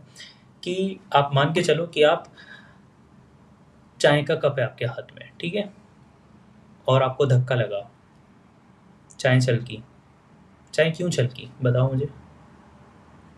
धक्का लगने से। क्योंकि आपके कप में चाय थी। दूध होता तो दूध छलकता, पानी होता तो पानी छलकता। मुझे किसी इंसिडेंट पे गुस्सा ही क्यों आया, मैंने एंगर ही क्यों किया भाई? क्योंकि गुस्सा भरा है अंदर। हो सकता है मैं रोने लगता, हो सकता है मैं अवॉइड करता। मैंने किसी इंसिडेंट पे फिजिकल वायलेंस ही क्यों करा? क्योंकि वो भरा पड़ा है अंदर, वो कहीं से तो आ रहा है। हो सकता है मैं वर्बल वायलेंस करता, हो सकता है मैं वायलेंस करता ही नहीं एट ऑल। तुम्हारे अंदर से जो छलकता है वो धक्का जरूर लगता हो, लेकिन वो छलका है क्योंकि वो है अंदर, और उसको जानने का नाम है सेल्फ अवेयर हो जाना। इंस्टेड कि तुम बोलो कि धक्का लगा, वो एक ट्रिगर है, वो एक कॉज है, कुछ हुआ है, लेकिन वो हुआ है क्योंकि वो अंदर है। अब कुछ चीज़ें बायोलॉजिकली डिटरमाइंड होती है, एंगर, फियर, ये सब चीज़ें, लेकिन इसके अंदर भी अगर नुआंसेस आ रहे हैं, हम एक्स्ट्रा ऑर्डिनरी एंगर एग्जिबिट करते हैं भाई, हम फिजिकल वायलेंस कर रहे हैं, तो हमें देखना पड़ेगा। तो इसलिए चाइल्डहुड बहुत ज़रूरी है। The child in you.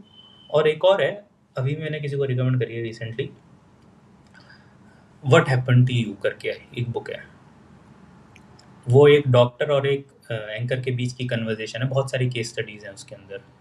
What happened to you by Oprah and doctor Perry, ये बुक्स हैं, ये पढ़ो, बहुत हेल्पफुल है। तो ये ओके। तो भाई मजा आ गया बात करके। ऐसा सोचा था, बहुत कुछ सोचा था कि यार और भी बहुत कार्ल युंग पे बात करनी है ये सब, लेकिन हाँ, कोई नहीं, कभी और फ्यूचर में करेंगे यार। बताओ यार, फिर कुछ कहना चाहोगे एंड में? मुझे तो बहुत अच्छा लगा बात करके। इनफैक्ट ये बहुत ज़रूरी है कि लोगों को छोटी-छोटी बातें पता चलें। लोगों को पता चले कि उनके चाइल्डहुड कैसे इम्पैक्ट करते हैं, ड्रीम्स का रोल क्या होता है, उनके बिहेवियर बच्चों पे क्या इम्पैक्ट डाल सकते हैं, छोटी-छोटी चीज़ें। इन सब चीज़ों को लेके हम क्या कर रहे हैं कि हम बहुत बड़ी चीज़ों के बारे में डिटेल में बात कर रहे हैं। जो डे टू डे लाइफ में सरफेस पे चीज़ें हैं, उनको तो देख लो क्या कर रहे हो, उन पे ध्यान दो, सेल्फ अवेयर बनो। सेल्फ अवेयरनेस बहुत ज़रूरी है, जिसमें मैंने तरीका ही बताया कि सेल्फ अवेयर कैसे होना है, ये बहुत ज़रूरी है। लोगों को पता होता है सेल्फ अवेयर होना है, अब वो देख रहे हैं मैंने ऐसा क्यों करा, बस वो वहीं तक लिमिटेड रह जा रहा है। उसके बियॉन्ड जाना, बिहेवियर में चेंजेस लेकर आना, ये सब चीज़ें। तो ये है। बाकी thank you so much for inviting, मुझे बहुत अच्छा लगा बात करके, अच्छे क्वेश्चंस थे। या क्वेश्चंस तो अच्छे थे या नहीं वो तो चलो यार आपको, आपका सब्जेक्टिव वो है, लेकिन यार हाँ, थैंक यू सो मच पहले तो, क्योंकि मैंने उम्मीद छोड़ दी थी जब आपको मैंने मैसेज किया था, तो बहुत देर बाद आपका रिप्लाई आया था। हाँ, तो मैं मुझे सेंड लगा चेक यार कर। कि शायद ना आए रिप्लाई, शायद हाँ, ना हाँ, हो, हाँ, लेकिन जब आपका आया तो वहां से मेरे को बहुत अच्छा लगा कि चलो यार, क्योंकि सिगमंड फ्रॉइड और कार्ल यूंग इन सब के ऊपर ना बात करने वाले बंदे इंसान मिल नहीं रहे थे मेरे को, और मैं बहुत ज्यादा परेशान हो रहा था कि हाँ, किसको बुलाऊं। तो आपको हाँ, हाँ, देखा था, बहुत पहले देखा था, लिस्ट में नाम लिख लिया था कि आयुष भाई को तो बुलाना ही बुलाना है, चाहे कुछ हो जाए, पूरी कोशिश करूंगा। और थैंक यू सो मच आप आए, थैंक यू, मुझे बोलना चाहिए क्योंकि मीन्स यार अ लॉट टू मी। हाँ, आप आए, आप बहुत अच्छा लगा और कितना कुछ सीखा है मैं बता नहीं सकता। मैं दिमाग में साइड में सोच रहा था यार क्या बात, मजा आ गया आज। ये हाँ, पॉडकास्ट में इतना डेप्थ है, इतना जूस निकलेगा ना, मैं अपने ऑडियंस की शक्ल इमेजिन कर सकता था कि वो कहते हो भाई ये क्या है यार, माइंड ब्लोन, माइंड गैज़्म मिलेंगे उन्हें, ब्रेन गैज़्म। पॉडगैज़्म। हाँ, पॉडगैज़्म। ये तो है। बहुत बहुत मज़ा आया। ओके, तो बाकी आप अपने सेशंस वगैरह लो। सॉरी हाँ 1.5 सर, घंटा आपका खा गया मैं। नहीं, नहीं, कोई ठीक बात है। नहीं, कोई बात नहीं। हाँ, ओके, तो चलो आप डिनर विनर करो और मुझे भी अब जाना होगा नीचे, घर ओके पे देन, डिनर बन गया थैंक यू होगा। सो मच तो फॉर चलो टेक यार मिलेंगे और टच में रहना, ठीक है, इंस्टाग्राम पे, और जब ये या आएगा श्योर, पॉडकास्ट तो मैं आपको हाँ, ये इसका लिंक शेयर कर दूँगा। प्लस एक काम और श्योर। करना, अपनी एक फ़ोटो फ्रंट फेसिंग थंबनेल के लिए मुझे डीएम कर देना। व्हाट्सएप वो क्या व्हाट्सएप करूँ या डीएम नंबर तो नहीं डीएम है, शेयर करूँ? इंस्टा पे हाँ, मैं आपको नंबर भी भेज दूँगा, वैसे आप डीएम उस पे भी, इंस्टा पे भी कर सकते हो अगर, ठीक है, कोई ओके, ओके, प्रॉब्लम ओके, नहीं है। ठीक है, चलो ठीक ध्यान रखो यार, बहुत मज़ा आया बात करके, और ओके ऐसे ही देन। यू नो बहुत प्यारी हँसी है आपकी, जब ऐसे स्माइल करते हो ना बीच-बीच में। एक जगह अरे! चाइल्डहुड ट्रॉमा पे आप बात कर रहे थे, वहाँ पे भी आपने ऐसी स्माइल दी थी, तो मैं वहाँ पे कन्फ्यूज़ था कि अच्छा यार क्या? मैं यहाँ बोलूँ कि नहीं बोलूँ कुछ? तो मैंने कोई बोला इनके लिए नहीं। नॉर्मल है, इनके लिए नॉर्मल है ये। हाँ, हाँ। चलो, चलो बाय। ठीक है, टेक ध्यान रखो केयर अपना यार, ठीक है? दोस्त। टेक केयर, ओके, या बाय-बाय। बाय-बाय।